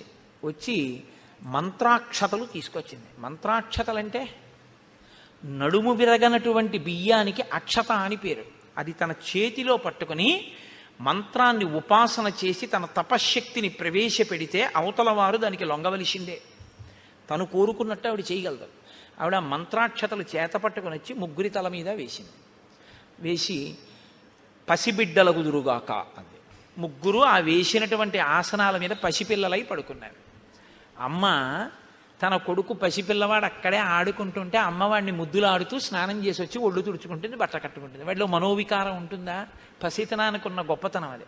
అంటే పసిపిల్లలు ముగ్గురు అలా కూర్చున్నారు, పడుకుని ఆడుకుంటున్నారు. ఆవిడ వడ్డించేసింది, వెళ్ళి బట్ట కట్టుకుంది, వచ్చింది, ముగ్గురి మీద మంత్రాక్షతలు వేసింది, తినండి. ముగ్గురు త్రిమూర్తులు ఏ రూపాల్లో వచ్చారో ఆ రూపాల్లో తిన్నారు. తినేసిన తర్వాత ఆవిడంది, పిల్లల విషయంలోగా తల్లి అలా ప్రవర్తిస్తుంది, అన్యుల విషయంలో కాంత అలా ప్రవర్తించరుగా, నగ్గనగా వచ్చి ఎవరి ముందు నిలబడదు. నేను దాని గురించి పెద్ద వ్యాఖ్యానాలు ఏం చెయ్యక్కర్లేదు. పసిపిల్లలైతే అమ్మ హృదయం వేరు, ఆ పసిపిల్లాడి మనస్సు వేరు. పసిపిల్లాడు అక్కడ ఆడుకుంటుంటే అమ్మ స్నానాల గది తలుపు తెరిచి వాడు ఏ ప్రమాదం తెచ్చుకుంటాడో అని స్నానం చేసేస్తుంది. అమ్మ అలా ఉండబట్టి కదండి బతికి బట్టకట్టాం. అమ్మ ఆ ప్రేమ చూపించకపోతే మన బతుకులు ఎక్కడ ఉన్నాయి? కాబట్టి అమ్మతనం బిడ్డతనాన్ని చూస్తుంది. కాబట్టి ఇప్పుడు మీరు తిన్న తర్వాత కూడా నాకు అలాగే కనపడిందండి ఆవిడ. ఇప్పుడు వాళ్ళెవరు కనపడకుండా ఉండడానికి ఇంకా వాళ్ళ ప్రమేయం లేదు. ఆవిడ తపశ్శక్తి అంత గొప్పది. అన్నం తినేయడం అయిపోయిన తర్వాత ఆవిడ మళ్ళీ అక్షతలు చేసి వేసేసింది. ముగ్గురు పసిపిల్లలు అయిపోయారు. 3 ఉయ్యాళ్ళు కట్టి పడుకోబెట్టి ఊపింది. మీకు అలా వడ్డించాను కాబట్టి నేను తల్లిని, మీరు బిడ్డలు పడుకోండి ముగ్గురు అంది. ముగ్గురు పడుకున్నారు అంతే. ఆవిడ ఊయలు ఊపుతోంది. ఇప్పుడు పరిగెవరు తీశారు? కీర్తి ప్రకాశింపజేయడం మాట దేవుడెరువు. ముగ్గురు ఉయ్యాల్లో పడుకున్నారని ముగ్గురు వచ్చారు. లక్ష్మీ, సరస్వతి, పార్వతి ముగ్గురు వచ్చారు. ఎలా? పూజ కోసం కాదు, భర్తలు నిమ్మని పరిగెత్తుకుంటూ వచ్చారు. అమ్మా అమ్మా పసిబిడ్డల్ని చేసేసావు కదమ్మా, మాకు మా భర్తల్ని ఇచ్చేవా అమ్మా అని అడిగారు. అదెంత పని? మళ్ళీ మంత్రాక్షతలు వేసింది. ముగ్గురు బిడ్డలయ్యారు. ముగ్గురు కోడళ్ళకి ఇచ్చేసింది. ఇప్పుడు ముగ్గురు కొడుకులయ్యారు. లలితాపరాభట్టారిక స్వరూపం శాస్త్రంలో ఏదో ఆ లలితాపరాభట్టారిక స్వరూప స్థాయికి చేరింది అనసూయమ్మ. ఇది ఆవిడ గొప్పతనం. అటువంటి అనసూయ స్వరూపం గురించి చెప్పి ఆ స్వరూపాన్ని ఇక్కడ తీసుకొచ్చి ఒక సువాసిని యందు ఆవాహన చేసి పూజ చేయకపోతే దోషమైపోతుందండి. శాస్త్రాలు మీకు చూసే అవకాశం ఇచ్చేయి. ఒక సువాసిని కూర్చోబెట్టి మీరు శ్రీ సూక్తంతో ఆవాహన చేసి పూజ చేస్తే మీకు అనసూయమ్మకి జరుగుతున్న పూజ మీరు చూసేసినట్టే. దాని చేత మీరు ధన్యులైపోతారు. చూపుల శ్రీపతి రూపము నాపోవక త్రావి త్రావి హర్షోద్ధతయ్యి వాపుచ్చి మందమధురాలాపంబుల పగడనతిథి లక్ష్మీనాథున్ అంటారు పోతన గారు. చూపులతో తాగి తాగి ఆనందం అనుభవించాలి ఒక్కొక్కసారి. అందుకు కదా ఇప్పుడు ఈ ఘట్టం తర్వాత సువాసిని పూజ జరుగుతోంది అనసూయా స్వరూపంగాను. ఇదే ఆవిడ గొప్పతనం. కాబట్టి రామ, నువ్వు ఇప్పుడు ఆ అనసూయ దగ్గరికి నువ్వు సీతమ్మని పంపించు. సీతమ్మ లోపలికి వెళ్ళి అనసూయమ్మతో మాట్లాడుతుంది అని అనసూయని పిలిచారు అత్రి మహర్షి. రామలక్ష్మణులు సీతమ్మ నమస్కారం చేశారు. ఆయన అన్నారు, అనసూయ సీతమ్మని లోపలికి తీసుకెళ్ళు అన్నారు. వాళ్ళిద్దరికీ తెలుసు ఏమివ్వాలో, ఎందుకు ఇవ్వాలో, రామాయణాన్ని ఎలా తిప్పాలో ఋషులకి తెలుసు. కాబట్టి ఇప్పుడు అనసూయమ్మ సీతమ్మని తీసుకుని లోపలికి వెళుతోంది. వెడుతున్న అనసూయమ్మ ఎలా ఉందో మనకి నిజంగా వాల్మీకి, అందుకు కదండి ఋషిరుణం వచ్చింది. అనసూయమ్మ ఎలా ఉండేదండి అన్నారనుకోండి, ఆవిడ వృద్ధురాలు అని మహర్షి చెప్పారు. ఎలా ఉందో మనం చూడ్డానికి వీలుగా లైవ్ టెలికాస్ట్ అంటారే, శాబ్దికమైన ప్రత్యక్ష ప్రసారం చేస్తారు మహర్షి. ఆయన అంటారు, శిథిలాం ఫలితాం వృద్ధాం జరా పాండురమూర్ధజాం సతతం వేపమానాంగీం ప్రవాతే కదలీయథ. ఆవిడ శిథిలాం, శరీరమంతా శిథిలమైపోయింది. ఫలితాం, ఆ తల్లి ఒళ్ళంతా ముడతలు పడిపోయింది.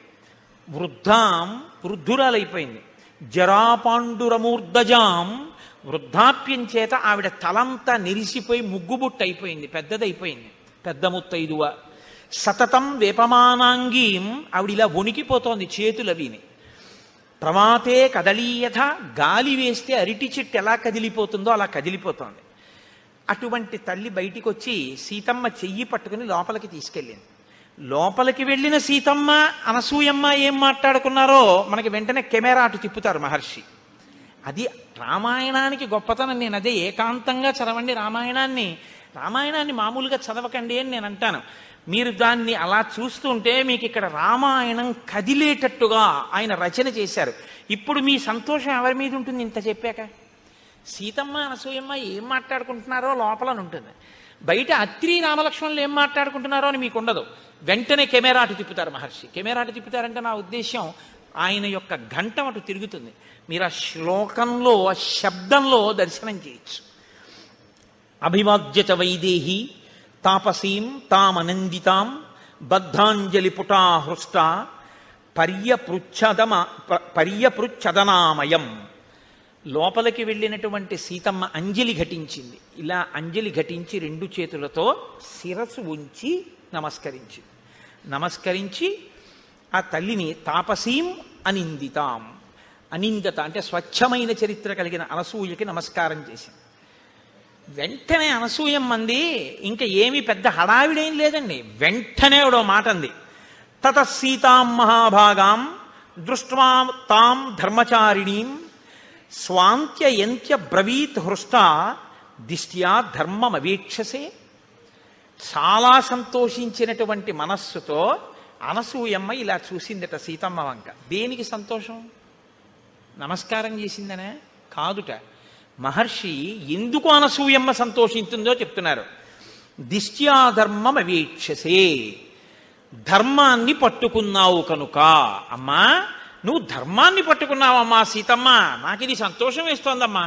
ఏమిటి సీతమ్మ పట్టుకున్న ధర్మం? వెంటనే చెప్తోంది ఆవిడ.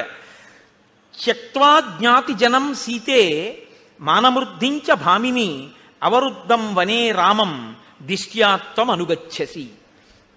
నువ్వు జ్ఞాతి జనాన్ని విడిచిపెట్టావు. మీ మామగారు 2 వరాలిచ్చి కైకమ్మకి రాముణ్ణి అరణ్యవాసానికి వెళ్ళమని చెప్పగానే నా భర్తకి ఇంత కష్టపెట్టినటువంటి ఈ మామగారింట్లో నేనుండి ఈయనకి సేవలు ఎందుకు చెయ్యాలి?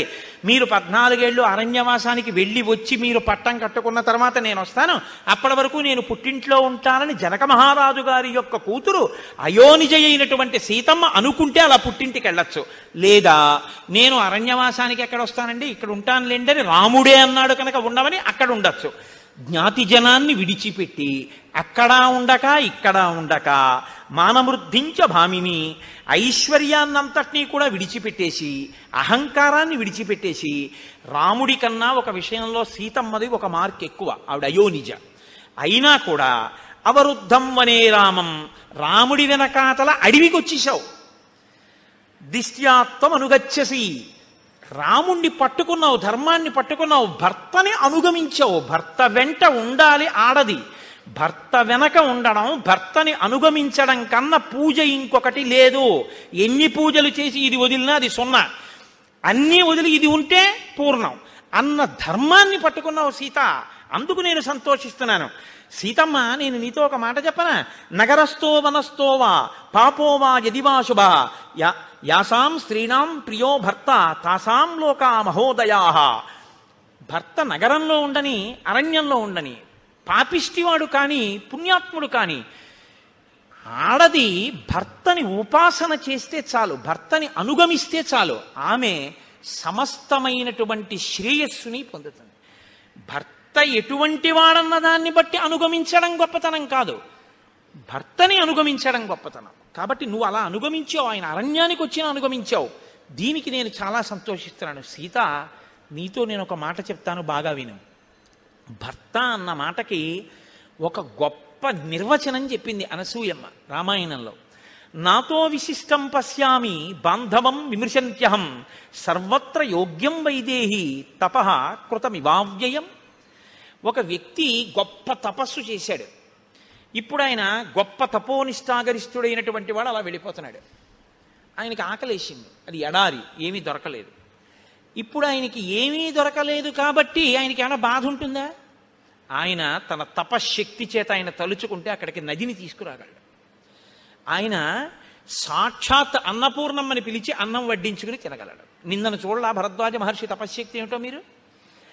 తపశ్శక్తి తన నుంచి వేరుపడకుండా తనలోనే ఉండి తనని రక్షిస్తున్నట్టు భర్త అనేటటువంటి వాడు భార్యకి సిద్ధమైన తపస్సు లాంటి వాడు.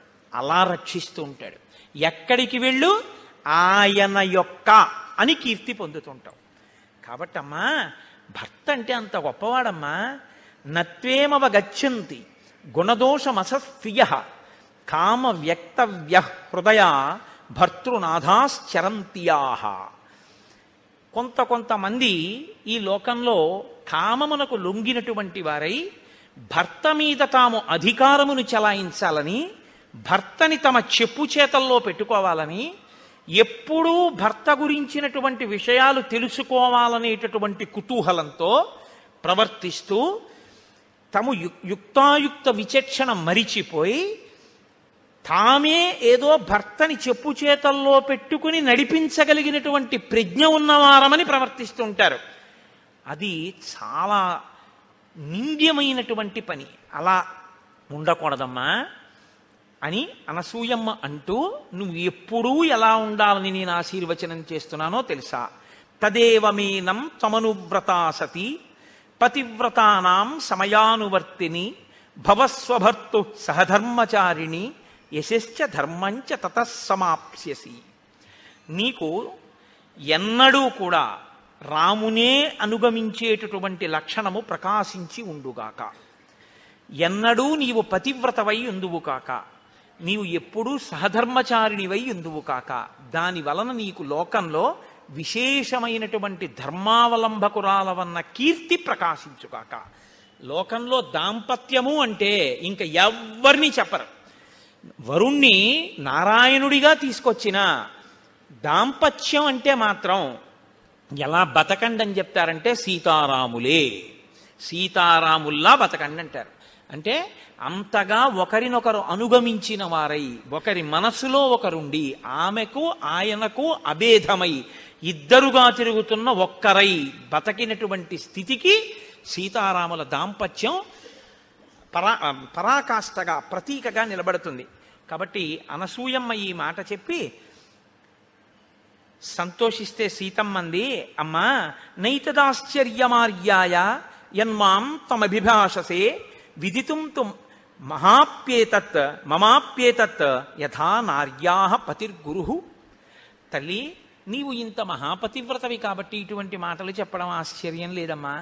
కానీ అమ్మా, నాకు కూడా ఈ విషయంలో మంచి పూనిక ఉంది. యథా నార్యాః పతిర్గురుః. పతి అనేటటువంటి వాణ్ణి ఎప్పుడూ ఆడది అనుగమించాలి అనేటటువంటి విషయంలో నేను పూనిక ఉన్నదానను. అమ్మా, లోకంలో గుణములు లేనటువంటి వాణ్ణి కూడా అనుగమించేటటువంటి వాళ్ళు ఉన్నారు పతివ్రతలై. తన కళ్ళెదుట వేరొక భార్యతో క్రీడిస్తున్నటువంటి వాణ్ణి కూడా క్షమించగలిగినటువంటి భార్యలు ఉన్నారు. లేదా మీకు రామాయణంలో ఏదైనా మండోదరి కనపడదా? మండోదరి పతివ్రత కాదా? మహాపతివ్రత. అమ్మ, వాళ్ళు గొప్ప తప్ప నేను రాముణ్ణి అనుగమించడం పెద్ద గొప్పతనం ఏముందమ్మా? రాముడు ఎటువంటి వాడో తెలుసా? కిం పునర్యో గుణశిలాఖ్య సానుక్రోశో జితేంద్రియ స్థిరానురాగో ధర్మాత్మ మాతృవత్ పితృవత్ ప్రియ. అమ్మా, ఎన్ని గుణములున్నాయమ్మా మహానుభావుడికి! ఇంద్రియములను జయించినటువంటి వాడమ్మా, దయాళువమ్మా, స్థిరమైన అనురాగం ఉన్నవాడమ్మా. కొన్నాళ్ళు ఈ భార్య యందు అనురాగంతో ఉండి రేపొద్దున ఇంకో భార్యని స్వీకరించేటటువంటి లక్షణం ఉన్నవాడు కాదమ్మా ఆయన. స్థిరమైన అనురాగం ఉన్నవాడమ్మా. మాతృవత్ పితృవత్ ప్రియ. ఆయన తల్లి తండ్రి యందు ప్రేమ ఎలా ఉంటుందో నాకు రాముని యందు ప్రీతి అలా ఉంది, ప్రేమ అలా ఉంది. మీరు బాగా జ్ఞాపకం పెట్టుకోండి ఈ మాటలకు అర్థం. ఇవాళ ద మోస్ట్ డిస్టార్టెడ్ వర్డ్ ప్రేమ అంటే, నేను ఆంగ్ల భాష ఉపయోగించానని మన్నించండి, అంతగా ఏ పదము కూడా లోకంలో తప్పుగా వాడబడనటువంటి మాట ఏదైనా ఉంటే ప్రేమ అన్న మాటే. ప్రేమ అన్న మాటని ఎవరి ఇష్టం వచ్చినట్టు వాళ్ళు వాడేస్తున్నారు. కామము అన్న మాటని చెప్పవలసిన చోట అది చెప్పకుండా ప్రేమ అన్న మాటతో దాన్ని పూర్ణ చేస్తున్నారు. మీరు మాటని కానీ ఒక చోట చెప్పవలసిన దాన్ని ఇంకొక మాట పెట్టేస్తే జీవితాలు పడిపోతాయి. తెలుసా అండి? ఎందుకో తెలుసా? ప్రేమ అన్న మాటకు అర్థం ఏమిటంటే, ప్రతిఫలాన్ని అపేక్షించకుండా అవతలి వ్యక్తి యొక్క అభ్యున్నతిని చిట్ట చివరి శ్వాస వరకు కోరుతూ వారి అభ్యున్నత కొరకు తన జీవితాన్ని కూడా పరిత్యజించగలిగినటువంటి స్థితి ఉన్నటువంటి వ్యక్తికి ప్రేమ కలిగిన వాడు అని పిలుస్తారు. ఇది ఎవరికి చెల్లుతుందంటే తల్లికి, తండ్రికి, గురువుకి, భర్తకి, వీళ్ళకి చెందుతుంది. ఎందుకనంటే ఒక తల్లి బిడ్డను ఎందుకు ప్రేమిస్తుంది? కడుపులో ఎందుకు పెట్టుకుంది? వైకుంఠం క్యూ కాంప్లెక్స్లో వెళ్ళిపోతున్నటువంటి చంటి పిల్లవాడు ఏడిస్తే, నిన్నగాక మొన్న పెళ్ళైనటువంటి యవ్వనంలో ఉన్న తల్లి పిల్లవాడు ఏడిస్తే ఏడిచాడు కానీ ఇంతమంది మగవాళ్ల మధ్యలో నేను నా స్తన్యం ఇవ్వను అనకుండా, వాడు ప్రాణం ఎక్కడ పోతుందో అని అంతమంది మగవాళ్ళు ఉన్నారని కూడా చూడకుండా స్తన్యం ఇచ్చి పిల్లాడిని ఎందుకు పోషిస్తోంది? పిల్లవాడి మలమూత్రాలు ఎందుకు ఎత్తుతోంది? తన నెత్తుటిని పాలగా మార్చి పిల్లవాడికి ఎందుకు పడుతోంది? వాడు ఏడిస్తే వాడి చెవిలో చీమ దూరిందని ఏ భాష చేత తెలుసుకుంటోంది? ఇది అమ్మతనం. ఈ అమ్మతనం ఉందే, ఈ అమ్మతనమే లోకంలో మొట్టమొదటి దైవస్వరూపంగా గుర్తింపబడి గౌరవింపబడింది. ఈ అమ్మ ప్రాణం పోయేటప్పుడు ఆఖరణ కూడా ఆ కొడుకును ఒకసారి చూసి చచ్చిపోవాలనుకుంటుంది. ఆ కొడుకు ఒళ్ళో తలపెట్టుకు చచ్చిపోవాలనుకుంటుంది. కట్టుకున్నవాడు వాడు కొరివి పెడితే బాగుండు అనుకుంటుంది. వాడు వైద్యం చేయించకపోయినా, ఎందుకమ్మా వాడు అన్నం పెట్టాడా, వైద్యం చేయించాడా, ఆ పిల్లవాడు నాశనం అయిపోతాడమ్మా అన్నారనుకోండి ఎవరైనా, వద్దమ్మా అంత మాట అనకండి అమ్మా, వాడలా 10 కాలాలు బతకనివ్వండి, అంతేకాని నాకు అన్నం పెట్టకపోతే ఏమిటి, పెద్దదాన్ని అయిపోయిన ఎన్నాళ్ళు ఉంటాను, ఇవాళ ఉంటాను, రేపు పోతాను, వృద్ధిలోకి రావలసిన వాడు వాడంటుంది. ఇది అమ్మ అంటుంది. నాన్నగారు అంటారు, గురువుగారు అంటారు. దీనికి ప్రేమ అని పేరు. అంతేకాని ఓ తల్లి తండ్రి కష్టపడి తన కడుపున ఒక అందమైన పిల్ల పుట్టింది, దాన్ని కన్యాదానం చేసి దాని జీవితాన్ని అభ్యున్నతిలోకి తీసుకొద్దామని నిరంతరం కలలు వాళ్ళు కంటే, నీ సొత్తులా నువ్వు ఎక్కడో ఆ పిల్లని చూసి అయితే నాది కావాలి లేకపోతే ఎవరికో కాకూడదని నువ్వు ఆమె మీద యాసిడ్ పోసి ప్రేమ అని పిలవడం నీ కామానికి పరాకాష్ట తప్ప ప్రేమ ఎలా అయింది? ప్రేమ అన్న మాట వక్రంగా వాడకూడని రీతిలో వాడబడుతోంది. వాడి పాడు చేస్తున్నారు. ఇవాళ పిల్లలది కాదు తప్పు, పెద్దలదే తప్పు. ఇవ్వకూడని మాట మీరు అందించేశారు పిల్లలకి. వాడు ఆ మాట వాడుతున్నాడు. నేను కామించానని చెప్పండి వాడిని. వాడు చెప్పలేడు, సిగ్గుపడతాడు. కామించడం అంటే ఏమిటో తెలుసా అండి? కోరడం, నాకే దక్కాలని అడగడం, దక్కకపోతే వ్యగ్రత కలగడం, దానికి కామం అని పేరు. అందుకే కామం పక్కన చెల్లెలు క్రోధం ఉంటుంది. ఎప్పుడు తీరితే తృప్తి, తీరకపోతే కోపం, రెండు ఉంటాయి. ప్రేమ అలా కాదు. వాడు చూశాడు సంతోషం, చూడలేడు సంతోషం, రెండిటికి ఆశీర్వచనమే.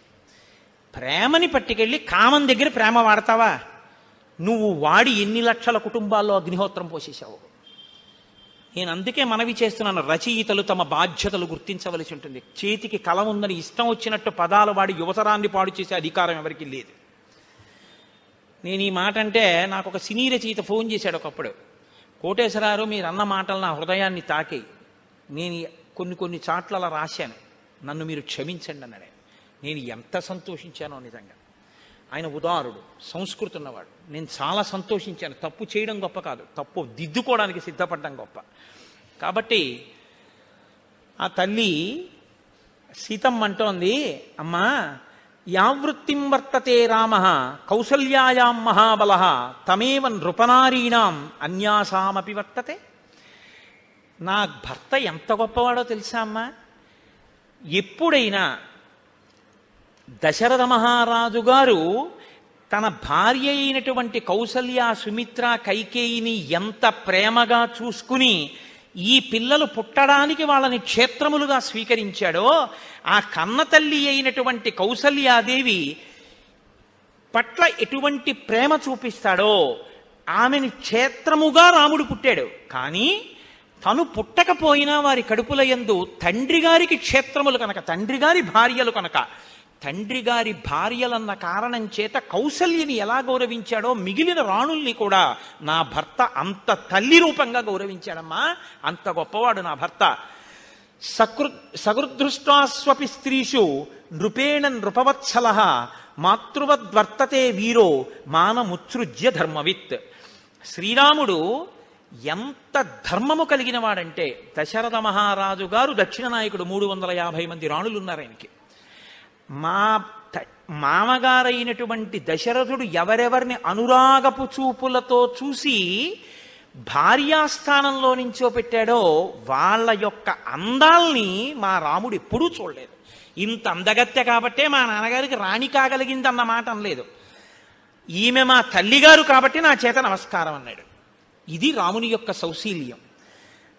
నాకు తల్లి అరణ్యానికి బయలుదేరేటప్పుడు మా అత్తగారు కౌసల్య చెప్పింది, ఆగచ్చత్యాంశ్చ విజనం వనమేవం భయావహం సమాహితం మే శ్రశ్రాచ హృదయే తద్ధృతం మహత్. నేను అరణ్యానికి వచ్చేటప్పుడు మా అత్తగారు భర్తతో ఎలా ప్రవర్తించాలని చెప్పిందో అవన్నీ నా మనసులో ఉన్నాయమ్మా. ఒక అత్తగారి పట్ల ఎంత గౌరవంతో కోడలు మాట్లాడాలో రామాయణం మనకి నేర్పుతుంది. అందుకే మీతో నేను మనవి చేసింది, ధర్మశాస్త్రాలు స్మృతులు వేదం ఇవాళ చదవగలమా అంటే పక్కన పెట్టండి, రామాయణ కావ్యం చదవండి. అన్నిటి సారాంశం అది, వేదోపబృంహణం మీకు నేర్పుతుంది. ప్రవర్తన ఎక్కడ ఎలా ఉండాలో మనకి నేర్పుతుంది. అత్తగారు చెప్తే సరిపోయిందా? ఆడపిల్ల, ఈడపిల్ల కాదు, ఇక్కడ పుట్టిన పిల్ల ఇంకో వంశాన్ని ఉద్ధరించడానికి ఎడుతుంది వాళ్ళ ఇంటికి. ఆ పిల్ల అక్కడ ఐశ్వర్యాన్ని వృద్ధి చేయడానికి, ఆ వంశాన్ని వృద్ధి చేయడానికి ఇక్కడ శిక్షణ ఇవ్వబడాలి. తల్లి ఏం చెప్పింది సీతమ్మకి మరి? ప్రాణిప్రదాన కాలేచ యత్ పురాత్వగ్ని సన్నిధౌ అనుశిష్టా జనన్యాస్మి వాక్యం తదపి మే ధృతం. అమ్మా, మా అమ్మ ఉందే, ఆవిడ అమ్మ అంటే ఆవిడ అయోనిజ, కానీ జనకుని జ్యేష్ఠపత్ని. మా అమ్మ నేను పుట్టింట్లో ఉన్నప్పుడు అత్తవారింట్లో ఎలా ఉండాలో నాకు నేర్పింది. అది ఎక్కడ వరకు నేర్పిందో తెలుసా అమ్మా? పెళ్లి చేస్తున్నప్పుడు, అగ్నిహోత్రం జరుగుతున్నప్పుడు కూడా నువ్వు నీ భర్తని అనుగమించాలి, అత్తమామల్ని గౌరవించాలి చెప్తూనే ఉంది. ఎక్కడి వరకు? పురాత్వగ్ని సన్నిధౌ, అగ్ని సన్నిధిలో కూడా. పాణిప్రదాన కాలేచ, నా చెయ్యి రాముడి చేతిలో పెడుతున్న సుముహూర్త సమయంలో కూడా మీ ఇద్దరూ కలిసి బతకాలి. అతన్ని అనుగమించు, అతని మనసు నీ మనసు ఒకటి కావాలి తప్ప ఎన్నడూ మీ ఇద్దరూ రెండుగా ఉండకూడదు, ఒకటిగా బతకండి అని 1కి 10 మాటలు మా అమ్మ నాకు నేర్పిందమ్మా. అటువంటి తల్లి దగ్గర శిక్షణ పొందానమ్మా నేను. తన కీర్తి ఎక్కడి నుంచి వచ్చిందో నేర్పుతోంది. పరోక్షంగా అనసూయమ్మ, సీతమ్మ ఈ జాతికి నేర్పుతున్నారు. ఒక ఆడపిల్ల అత్తవారింట్లో ఎలా బతకాలో నేర్పవలసిన బాధ్యత తల్లిదండ్రులది. అయిందానికి కాందానికి జోక్యం చేసుకుని ప్రతిదానికి అత్తవారింటి విషయాలు కనుక్కుని వాళ్ళ నుంచి ఆడపిల్లని వేరు చేసే ప్రయత్నం పుట్టింటి వారు చెయ్యకూడదు. అక్కడ అత్తిపోయేటట్టుగా తల్లిదండ్రులు నేర్పాలి. ఇది నాకు నా తల్లి నేర్పింది. పాణిప్రదాన కాలేచ యత్పురాత్వగ్ని సన్నిధౌ అనుశిష్టా జనన్యాస్మి వాక్యం తదపి మే ధృతం. నన్ను బాగా మీరు అర్థం చేసుకోండి. నేను ఎవరినీ తక్కువ చేయట్లేదు, ఎవరినీ ఎక్కువ చేయట్లేదు. పురుషుడు ఎక్కువ కాడు, స్త్రీ తక్కువ కాదు. అసలు ఆ మాటకు వస్తే నా మొదటి నమస్కారం ఆడదానికి. ఎందుకంటే తల్లి జన్మ ఇచ్చింది కాబట్టి ఈ శరీరం ఉంది. నేను చెప్పడం ఏంటంటే శాస్త్రాలు చెప్పాయి, పురుషుడు నేల మీద పడి నమస్కారం చేయాలి, ఆడది అలా పడక్కర్లేదని చెప్పారు. ఎందుకు పడక్కర్లేదని అడిగారు. ఏ స్థానంలోంచి నువ్వు జన్మ పొందావో, ఏ 2 స్థానముల దగ్గర బతికుండడానికి పాలు తాగావో ఆ 2 గౌరవింపబడాలి, అవి నేలని తగలక్కర్లేదన్నారు. అందుకే ఆడది నేల మీద పడి నమస్కారం చేయదు. ఆడదానికి శాస్త్రాలు అంత పెద్దపీట వేసి గౌరవించేయి. నేను గౌరవించడం ఏంటి? శాస్త్రం నమ్మాను కాబట్టి నేను గౌరవిస్తున్నాను. కాబట్టి స్త్రీకి సనాతన ధర్మంలో, స్మృతిలో, శాస్త్రంలో వేసినంత పెద్దపీట బహుశా ఎక్కడా ఎవ్వరూ వెయ్యరు. నీకు చేత కాకపోతే, నువ్వు పురాణం చదవకపోతే, నువ్వు కావ్యాలు చదవకపోతే నీకు ఇంకోలా కనపడచ్చు, నువ్వు చదివితే ఆ మాట నువ్వు అనలేవు. కాబట్టి సీతమ్మంది, అమ్మ నాకు నేర్పిందమ్మా మా అమ్మ, నవీకృతంతు తత్సర్వం వాక్యైస్తే ధర్మచారిణి పతి శుశ్రూషణాం నార్యా తపో నాణ్య విధీయతే. అమ్మ నాకు ఒక విషయం బాగా తెలుసు. ఏమిటో తెలుసా? అసలు ఆడది ప్రత్యేకంగా తపస్సు అనేటటువంటిది వేరే చెయ్యక్కర్లేదు. ఎందుకో తెలుసా? ఆయన గాయత్రి చేసుకోవాలి, సంధ్యావందనం చేసుకోవాలి. ఆయన సంధ్యావందనానికి స్నానం చేశాక నీళ్ళెట్టింది, అయిపోయింది ఆవిడ తపస్సు. ఆయన చేసిన గాయత్రిలో సగం ఈవిడికి వేసేశారు. ఆయన జపం చేసుకుని వచ్చి భోజనానికి కూర్చున్నాడు, ఆయనకి అన్నం వండి పెట్టింది, ఆయన చేసిన పూజలో సగం ఈవిడికి వేసేశారు. ఆయన ఓ దేవాలయం కట్టడానికి విరాళం ఇచ్చాడు, అందులో సగం ఆవిడికి వేసేశారు. అందుకే ధర్మపత్ని సమేతస్య అంటే చాలు పడిపోయింది, అనకపోయినా పడిపోతుంది. ఎందుకో తెలుసా అండి? అలా ఓ దేవాలయం కట్టడానికి విరాళం ఇవ్వడానికి కావలసిన రీతిలో ద్రవ్యాన్ని ఆర్జన చెయ్యడానికి, పురుషుడు తిరగడానికి కావలసిన బలాన్ని సంతరింపజేయడానికి వంట చేసి పెట్టింది ప్రేమతో. కాబట్టి సగం ఫలితం ఆవిడికి వేశారు. కాబట్టమ్మా ఆడదానికి తపస్సు అంటే భర్తని సంతోషంగా ఉంచడమే. ఇది లోకంలో ఎందుకు చెప్పారో తెలుసా అండి ఇంత గొప్ప మాట? భర్తకి శాంతి స్థానం భార్య, భార్యకి శాంతి స్థానం భర్త. బయట ఎన్ని ఇబ్బందులు కలగనివ్వండి, భార్య సంతోషంగా పలకరిస్తే ఆయన సంతోషిస్తాడు. ఆవిడ ఎంత దరిద్రంలో ఉండనివ్వండి, ఎంతమంది ఏమననివ్వండి, భక్త ఒక్కడు గుండెల్లో పెట్టుకున్నాడు అనుకోండి చాలు సంతోషంగా. దీనికి ఒక మాట చెప్తుంటారు పెద్దలు, సముద్రం లోపలికి వెళ్ళి జాలర్లో 6 నెలలకోసారి ముత్యాలన్నీ ఏరి జాగ్రత్తగా పట్టుకొచ్చి భార్యల మెళ్ళల్లో వేసేవారట. ఒక జాలరి వెళ్ళేవాడు కాదుట. ఆ ఒడ్డున ఉన్నటువంటి నత్తగుల్లలన్నీ ఏరి, శంఖాలు ఏరి, దండలు గుచ్చి భార్య మెళ్ళలో వేసేట. ఇన్ని నగలు వేసినటువంటి వాళ్ళకన్నా నత్తగుల్లలును శంఖాలు వేసుకున్నటువంటి ఈవిడలో ఎక్కువ తేజస్సు ఉండేదిట. ఎందుకని అడిగారట. రోజు మా ఆయనకి నేను ఎదురుగుండా ఉండి కనపడి నా ముఖం చూస్తే ఆయన సంతోషిస్తారు, ఇంతకన్నా ఏం కావాలి? 6 నెలలు సముద్రంలోకి వెళ్ళి తెచ్చిన ముత్యాలు వేసుకుంటేనే తృప్త, అందుకని ఈవిడ ముఖం ఎక్కువ శోభించిందన్నారు. ఆవిడికి ఈయనకి ఆవిడ శాంతి స్థానాలు. ఆ శాంతి పాడు కాకుండా చూడాలి. కొత్తదనం శాంతి పాడవడానికి కారణం. ఎంతో కలిసి ఉంటాయి కుటుంబాలు. తెలిసి తెలియని తనంతో గబుక్కుని వచ్చి భార్య నేరం చెప్పింది అనుకోండి ఎవరి మీదో, ఏమిటండి మీ తమ్ముడు అలా మాట్లాడుతుంటాడు అస్తమానం, నా మనసు చిన్నబుచ్చుకుంటోంది అంటే, అతనికి అప్పటి వరకు తమ్ముడితో కలిసి ఉన్నవాడికి తమ్ముడి మీద కోపం వస్తుంది. అందుకే సన్నికళ్ళు తొక్కించి మంత్రం చెప్తారు పెళ్లిలో. అమ్మ, ఈ రాయి తొక్కినా, గౌరవించినా, పచ్చడి చేసినా, పసుపు కొమ్మెట్టినా ఎంత స్థిరంగా ఉందో, నువ్వు అత్తవారి ఇంట కూడా కొంచెం ఓర్చుకుని ఆ స్థిరభావంతో ఉండు, లేకపోతే గడపలు చాలా అయిపోతాయమ్మా. ఈ ఐకమత్యత విచ్ఛిన్నమైపోతుంది. నువ్వు కొంచెం గట్టిగా నిలబడితే కుటుంబాలు కలిసి ఉంటాయి అని ఉదార బుద్ధితో వేదం నేర్పుతుంది. ఆడపిల్లకి ఎంత నేర్పుతుందో మగపిల్లవాడికి అంతా నేర్పుతుంది సుమండి. అన్నీ మాకేనా అనకండి, మళ్ళీ అన్నీ నేర్పుతుంది. ఇప్పుడు నేను వివాహ మంత్ర ప్రాశస్త్యము అన్న విషయం మీద మాట్లాడటలేదు కాబట్టి నేను వాడి జోలికి ఎక్కువగా వెళ్ళటలేదు. కాబట్టి అమ్మా, నాకు ఈ విషయం తెలుసు. ఇలా పతిని మించినటువంటి సావిత్రి, రోహిణి మొదలైనటువంటి వాళ్ళు దేవలోకాల్ని చేరుకున్నారు అన్న విషయం కూడా నాకు తెలుసు అని ఆ తల్లి అంది. అమ్మా, నేను చాలా సంతోషించానంటే అనసూయమ్మంది, కింతే కరవాణి బ్రవీహిమే, నీకు ఒక వరం ఇద్దామనుకుంటున్నాను, ఏం వరం కావాలో కోరుకో, నీ మాటలకి సంతోషించాను సీతమ్మ అంది. అంటే ఆవిడంది, కృతమిత్యబ్రవీత్ సీత తపోబల సమన్వితాం. అమ్మా, నాకు ఇంకా వేరే కోరికలు ఏంటమ్మా, నాకు ఇంకా వేరే కోరికలు ఏమక్కర్లేదు, నువ్వు ఇంత మంచి మాటలు చెప్పావే అవే నాకు కోరిక. ఈ మంచి మాటలు వినాలని కోరుకోవాలి. కాబట్టి అమ్మా, ఇంత మంచి మాటలు చెప్పావు, ఇంకింతకన్నా వరం ఏమిటమ్మా, నాకేం అక్కర్లేదు అంటే ఆవిడంది, కాదు కాదు, నేను ఏదో ఒకటి చేస్తే తప్ప నాకు తృప్తి లేదు. ఇదం దివ్యం వరం మాల్యం వస్త్రమాభరణాని చ అంగరాగంచ వైదేహీ మహార్షం చానులేపనం మయా దత్తమిదం సీతే తవ గాత్రాణి శోభయేత్ అనురూపమసంక్లిష్టం నిత్యమేవ భవిష్యతి అంగరాగేణ దివ్యేనా లిప్తాంగీ జనకాత్మజే శోభయిష్యసి భర్తారం యథా శ్రీర్విష్ణుం అవ్యయం. ఎంత గొప్ప మాటలు వేసేస్తారండి మహర్షి నిజంగా. సీతమ్మ, నీకు నేను బట్టలు ఇస్తున్నాను, ఈ బట్టలు నలగవు. నీకు అంగరాగములు ఇస్తున్నాను, ఇవి ఎప్పుడు శోభ తరగవు. అంగరాగములంటే శరీరముల యొక్క అంగముల యొక్క కాంతిని ఉద్దీపనం చేసేవి. ఇప్పుడు ఒక నుదురు ఉందనుకోండి, ఆ నుదురుగా అందం కన్నా నుదుటి మధ్యలో భ్రూమధ్యమునందు బొట్టుంచుకోండి, అందం దిగుణీకృతం అవుతుంది. ఎక్కడ ఏది పెట్టుకుంటే ఆ అంగములు శోభిస్తాయో దాన్ని అంగరాగం అంటారు. బొట్టు, చందనము ఇటువంటివి. అనులేపనము అంటే ఒంటికి రాసుకోవడం వల్ల శోభస్కరంగా ఉంటుంది. అంటే ఈ రోజుల్లో చెప్పాలంటే ఓ పౌడరు, ఫెయిర్ అండ్ లవ్లీ అనొచ్చేమో. కాబట్టి అంగరాగములు, అనులేపనములు ఇవి ఎప్పటికీ తరిగిపోయేవి కావు. ఓ గంట క్రితం రాసుకున్న పౌడర్ గంట పోయిన తర్వాత కుళ్ళుకంపు వస్తుంది. అలా కాదమ్మా, ఇవి రాసుకుంటే ఎప్పటికీ అలాగే ఉంటుంది సువాసన. అలా ఎలా ఉంటుంది? ఆవిడ తపశ్శక్తి అటువంటిది. కాబట్టి నేను ఇటువంటివి నీకు ఇస్తున్నాను, ఇవి నువ్వు ధరించి రాముడికి కనపడవు. భార్య అందానికి సంతోషించవలసినటువంటి అధికారం లోకంలో భర్తదొక్కడిదే.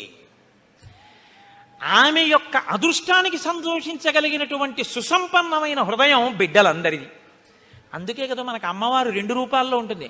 శివకామ సుందరి, లలితా త్రిపుర సుందరి. శివకామ సుందరిగా ఉంటే శివుని మనసులో కామం కలిగించగలిగినటువంటి భార్య, ఆయనకొక్కరికే అందం. మనకో లలితా త్రిపుర సుందరి, లోకానికంతటికీ జగజ్జనని, మనకే అమ్మ, ఆయనకి భార్య అయిన అందగత్తె. ఇది ఈ హృదయం కనపడాలి. ఇప్పుడు ఎవరికి కనపడాలి? రామలక్ష్మణుల దగ్గరికి వెడితే రాముడు ఆవిణ్ణి చూస్తే నీలతో యద మధ్యస్థ విద్యుల్లేకే భువాస్వర, లక్ష్మితో కూడిన నారాయణుడిగా కనపడాలి ఇప్పుడు ఆ ఆనందంతో.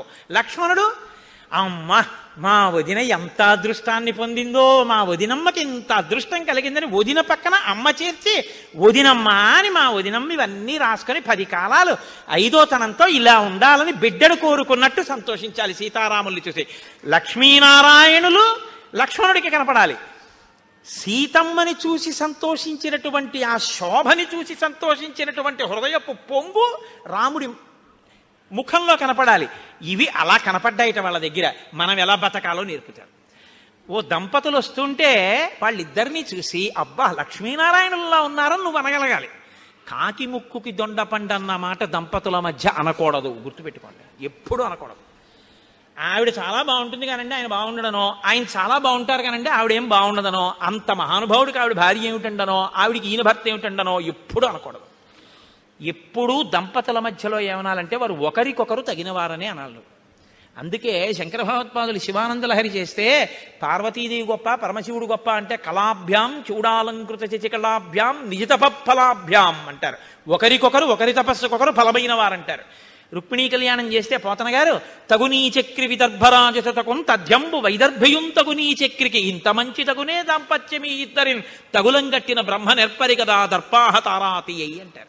ఒకరికొకరు తగిన వారంటారు. పెద్దలైన వారు అలా మాట్లాడతారు. పెద్దరికం లేని చిన్న మనసులు లేకి మనసులు ఇంకోలా మాట్లాడతాయి. నీ మనసుని నువ్వు సుసంపన్నం చేసుకోవాలి. ఈ విషయాన్ని మనకి నేర్పుతుంది రామాయణం. కాబట్టి ఇప్పుడు సీతమ్మ తల్లి ఎంతో సంతోషంతో ఆ బట్టలు కట్టుకుని ఆ అంగరాగములు రాసుకుని ఆ అనసూయమ్మని సేవించింది.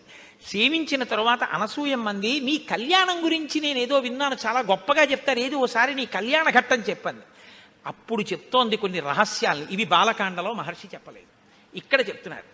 తస్య లాంగలహస్తస్య కర్షత క్షేత్రమండలం అహం కిలోత్థిత భిత్వా జగతీం నృపతేహే సుత. కొంతమంది ఏమంటారంటే ఏదో నాగటి చాలుకు దొరికింది, మందసంలో దొరికింది, పెట్టెలో దొరికింది అంటారు. సీతమ్మ అలా చెప్పలేదు. ఆవిడ ఏం చెప్పిందంటే మా తండ్రి గారు యజ్ఞం చేద్దామని భూమిని నాగలి చేత్తో పట్టుకుని దున్నుతూ విత్తనాల్ని చల్లుతున్నప్పుడు భూమి చీరుకున్న తర్వాత అందులోంచి నేను ఉద్ధిత పైకి ఇలా లేచాను అంది. ఆవిడ భూమిలోంచి పైకి లేచింది. సమాం దృష్ట్వా నరపతి ముష్టి విక్షేప తత్పర పాంసు కుంఠిత సర్వాంగీం జనకో విస్మితో భవత్. చేతిలో విత్తనాలు పట్టుకు చల్లుతున్న మా తండ్రి నాగటి చాలు ఆ గాడిలోంచి ఇలా పైకి లేచినటువంటి నా ఒళ్ళంతా మట్టితో ఉంటే గబగబా వచ్చి బిడ్డలు లేని జనకుడు నన్ను తీసుకుని ఒళ్ళో కూర్చోపెట్టుకున్నాడు. కూర్చోపెట్టుకుని మనసులో నన్ను కుమార్తెగా భావన చేశాడు. అనపత్యేన చ స్నేహాత్ అంకమారోప్య చ స్వయం మమేయం తనేయత్యుక్త్వా స్నేహోమగి నిపాతిత. నన్ను స్నేహంతో సంతోషంగా నన్ను కుమార్తెగా చూసి ఒళ్ళో కూర్చోపెట్టుకున్నాడు. కూర్చోపెట్టుకోగానే ఈమె ఆయన కుమార్తె ఏనా దొరికింది తప్ప అయోనిజ. అయోనిజ నరకాంత కాదు కదండి. సీతమ్మ నరకాంత కాదు, స్పష్టం. నరకాంత అయితే నరుడికి జన్మించాలి, నరుడికి జన్మించలేదుగా. అయోనిజ కాబట్టి నరకాంత మాత్రం కాదు. నరకాంత మాత్రం కాదు కాబట్టి యోని సంభవ కాదు కాబట్టి దేవతాకాంత. ఇప్పుడు ఈమె నాకు కూతురు అని నేను ఎలా చెప్పాలి సమాజంలో అంటే అశరీరవాణి పలికిందిట పైనుంచి. అంతరిక్షే చవాగుప్త అప్రతిమా మనుషీకిల ఏవమే తన్నరపతే ధర్మేణ తనయాతవా. ఈమె నరకాంత కాదు, ఈమె అయోనిజ. అయినా నీకే దొరకాలని నాగటి చాలు పెట్టి దున్నుతున్నప్పుడు భూమిని చీల్చుకుని భిత్వా అన్నారు. భూమిని చీల్చుకుని ఉద్ధిత పైకి లేచి నీకు కనపడి నీ ఒడి చేరింది కాబట్టి ఆమె నీకే దొరకాలని దొరికింది కాబట్టి ధర్మము వలన నీకే కుమార్తె. జనకునికి దొరికింది కాబట్టి జానకి అని నువ్వు పిలవచ్చు అన్నారు. అందుకునమ్మా నేను జనకుడికి కూతురుని అయ్యాను తప్ప ధర్మంలో నేను వీరికి కూతురునని చెప్పడం కుదరదు అంటే అన్యాపదేశంగా చెప్పేసింది. అసలు నేను నరకాంతన కాను, నేనే శ్రీ మహాలక్ష్మిని. తత ప్రహృష్టో ధర్మాత్మా పితామే మిథిలాధిప అవాప్తో విఫలాం బుద్ధిం మామవాప్య నరాధిప. మా నాన్నగారు చాలా సంతోషంగా నన్ను తీసుకెళ్లి పెంచి పెద్ద చేశారు. మా అమ్మగారు కూడా సంతోషించారు. కానీ మా నాన్నగారు ఎక్కడ బెంగ పెట్టుకున్నారో తెలుసా అమ్మ? అయోనిజాం హిమాం జ్ఞాత్వా నాధ్యగచ్చద్విచింతయన్ సదృశం చానురూపంచ మహీపాలపతిం మమ. అయోనిజ అయినటువంటి ఈ పిల్లకి నేను భర్తను ఎక్కడి నుంచి తీసుకురావాలి? ఎవరికిచ్చి పెళ్లి చేయాలి? ఎలా తెలుస్తుంది? అని మా నాన్నగారు బెంగపెట్టుకున్నారు. అందుకని శివధనస్సును అక్కడ పెట్టించాడమ్మా. ఎవడు శివధనస్సు ఎత్తాడో వాడే శివుడు. శివుడు విష్ణు సహస్రనామంలో విష్ణువుకి శివ అని నామం లేదు. శివుడు అంటే మంగళకరుడు. మంగళకరుడు అంటే ఎవరు? మంగళములకు మంగళం ఏమిటంటే శివ అంటే బతికుండడమే శివ. లోపల ప్రాణం ఉంటే మంగళం, ప్రాణం లేకపోతే అమంగళం. కాబట్టి అంతటా వ్యాపించి లోపలికి కూడా వెళ్ళేటటువంటి వాయు రూపంలో ఉండే అంతటా పరివ్యాప్తమైనటువంటి రూపం విష్ణువు. అంతటా ఉన్నది ఆత్మ, ఆత్మగా ఉన్నది శివుడు. శివుడు విష్ణువు అభేదం. కాబట్టి శివ ధనస్సు ఎవరెక్కు పెడతారో వాడే ఈ సీతమ్మని భరించగలిగిన భర్త. విష్ణువు ఈ లోకంలో నరుడిగా జన్మించాడని గుర్తుపట్టాలంటే శివధనస్సు ఎక్కువ పెట్టాలని మిష పెట్టాలి. అందుకని నన్ను వీర్యశుల్కని చేశాడు మా నాన్న. స్వయంవరం ప్రకటించి ఎవరు శివధనస్సు ఎక్కువ పెడతారో వాళ్ళకిస్తాను అన్నాడు. మహాయజ్ఞే తదా తస్య వరుణేన మహాత్మన దత్తం ధనుర్వరం ప్రీత్యా తూణీచ అక్షయ సాయకౌ. వరుణుడు ఇచ్చినటువంటి ఆ అక్షయబాణ తూణీరములు శివధనస్సు మా ఇంట్లో ఉన్నాయి కాబట్టి ధనస్సు ఎక్కువ పెట్టిన వాడికి ఇస్తాను అన్నాడు. కానీ అమ్మ ఏమైందో తెలుసా? రామచంద్రమూర్తి వచ్చారు ఒకప్పుడు. వచ్చి ఈ శివధనస్సుని ఎక్కుపెట్టాడు. అప్పటికి లోకంలో కొన్ని కోట్ల మంది నన్ను భార్యని చేసుకోవాలని చూస్తున్నారు. ఎవరూ శివధనస్సుని ఎక్కుపెట్టలేదు, నేను ఎవరికి భార్యని కాలేదు. ఇప్పుడు రాముడు శివధనస్సు ఎక్కుపెడితే నన్ను ఇస్తానని మా నాన్నగారు అన్నారు. కాబట్టి రాముడు ఎంత సంతోషించాలి, యవ్వనంలో ఉన్న యువకుడైన రాముడు. అందులో సీతమ్మ స్వరూపం అంటే మాటలా? జగదేక సుందరి ఆ తల్లి. అటువంటి తల్లిని తతోహం తత్ర రామాయ పిత్రా సత్యాభిసంధిన నిశ్చితా దాతుముద్యమ్య జలభాజనముత్తమం. శివధనుర్భంగం జరగగానే పిల్లనిచ్చేస్తానని మా నాన్నగారు ఒక స్వర్ణ కలశంలో నీళ్లు పట్టుకుని గబగబా వచ్చారు, నన్ను తీసుకొచ్చారు. సీత నిన్ను కన్యాదానం చేసేస్తున్నాను రాముడికి అన్నారు. అప్పుడు రాముడు ఏమన్నాడో తెలుసా అమ్మా? ఇవ్వడానికి నువ్వెవరు, పుచ్చుకోవడానికి నేనెవరు? మా గురువు గారు విశ్వామిత్రుడు ధనస్సు ఎక్కువ పెట్టమన్నారు, ఎక్కువ పెట్టాను. నువ్వు ఎవరైనా ఎక్కువ పెడితే ఎక్కువ పెట్టండి అన్నావు, క్షత్రియుణ్ణి కాబట్టి ఎక్కువ పెట్టాను. ఇక పిల్లనివ్వడం అంటావా? నువ్వు ఇస్తానన్నావు, కానీ పుచ్చుకోవడానికి నేను ఒప్పుకోవద్దు. అది పుచ్చుకోవడానికి వస్తువు కాదు పిల్ల. ఇప్పుడు నేను పుచ్చుకున్న తర్వాత నా భార్య అవుతుంది. నా భార్య అయితే దశరథ మహారాజు గారికి కోడలవుతుంది. కోడలైతే ఆ వంశ గౌరవాన్ని నిర్ణయిస్తుంది. కాబట్టి వంశగౌరవాన్ని నిర్ణయించేటటువంటి కోడల స్థానంలో కూర్చోవలసిన వ్యక్తిని నిర్ణయించే అధికారం మా నాన్నగారిది. అంతేగాని ఇవ్వడానికి మీరెవరు, పుచ్చుకోవడానికి నేనెవరు? మా నాన్నగారికి చెప్పండి, ఆయన వచ్చి చూసి రామా ఈ పిల్ల పెళ్ళలో తాళి కట్టు అంటే అప్పుడు కడతా, అప్పుడు పుచ్చుకుంటా పాణిగ్రహణం అన్నాడు మా ఆయన. దీయమానాం నతుతదా ప్రతిజగ్రాహ రాఘవ అవిజ్ఞాయ పితుశ్చందం అయోధ్యాధిపతే ప్రభో. మా తండ్రి అయోధ్యాధిపతి దశరథుడు ఉన్నాడు, ఆయన కబురు చేయండి, ఆయన ఒప్పుకుంటే చేసుకుంటానన్నాడు మా ఆయన. ఇంకో ఆడదైతే ఇంత అందగత్తెని శివధనుర్భంగం అయింది, అయినా కూడా మా ఆయన మీనమేషాలు లెక్కెట్టాడు. వాళ్ళ నాన్నని అడుగుతానన్నాడు, ఈ పిచ్చి ప్రేమే కొంప ముంచింది, వరాలు ఇచ్చానని అరణ్యాలుగా పంపించాడు. మా ఆయనకి ఇప్పటికి బుద్ధి రాలేదు, ఇంకా నాన్న కూర్చెట్టుంది. సీతమ్మంది ఇప్పుడు కాదు, అప్పటి నుంచి మా ఆయనకి తండ్రి అంటే అంత ప్రేమ. పితృభక్తి పరాయణుడైనటువంటి భర్త నాకు దొరికినందుకు నేను గర్వపడిపోతున్నానమ్మా. ఈ కథ నీకొక్కదానికే చెప్పానమ్మా అంది సీతమ్మ. ఇది బాలకాండలో చెప్పలేదు మహర్షి. ఎందుకు చెప్పలేదంటే ఎక్కడ ఏ సమున్నత పాత్రకి చెప్పించాలో ఆ పాత్రకి చెప్పించాలి సీతమ్మతో. అనసూయమ్మ దొరికే వరకు ఈ కళ్యాణఘట్ట రహస్యాన్ని సీతమ్మ నోటి వెంట మహర్షి ఎవ్వరికి చెప్పించాల. అనసూయమ్మ కనపడ్డాక అనసూయమ్మకి చెప్పించారు.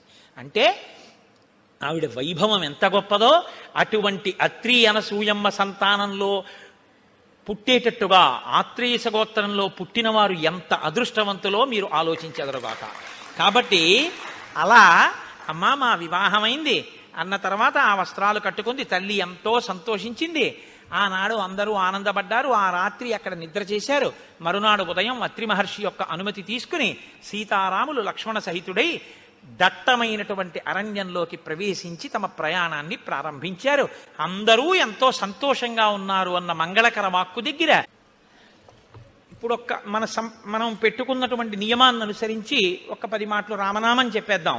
కోరి కొలిచిన వారికెల్లను కొంగు బంగారు రామనామము. రామనామము రామనామము రమ్యమైనది రామనామము. వాదభేదాతీతమగు వైరాగ్యమే శ్రీరామనామము. రామనామము రామనామము రమ్యమైనది రామనామము. ఆంజనేయుని వంటి భక్తులకాశ్రయము శ్రీరామనామము. రామనామము రామనామము రమ్యమైనది రామనామము. నీలమేఘ శ్యామలము నిర్మలము శ్రీరామనామము. రామనామము రామనామము రమ్యమైనది రామనామము. జానకీ హృత్కమలమందున అలరుచున్నది రామనామము. రామనామము రామనామము రమ్యమైనది రామనామము. మూడు నదులను దాటు వారికి మోక్షలక్ష్మియ రామనామము. రామనామము రామనామము రమ్యమైనది రామనామము. భక్తితో ప్రహ్లాదుడడిగిన వరములొసగెను రామనామము. రామనామము రామనామము రమ్యమైనది రామనామము. ఎందరో మహానుభావుల డెందమాయను రామనామము. రామనామము రామనామము రమ్యమైనది రామనామము. కోటి జన్మల పాపమెల్లను రూపుమాపును రామనామము. రామనామము రామనామము రమ్యమైనది రామనామము. పాలు మీగడ పంచదారల పక్వమే శ్రీరామనామము. రామనామము రామనామము రమ్యమైనది రామనామము. కుండలిని భేదించి చూచిన పండు వెన్నెల రామనామము. రామనామము రామనామము రమ్యమైనది రామనామము. సర్వం శ్రీ ఉమామహేశ్వర పరబ్రహ్మార్పణమస్తు.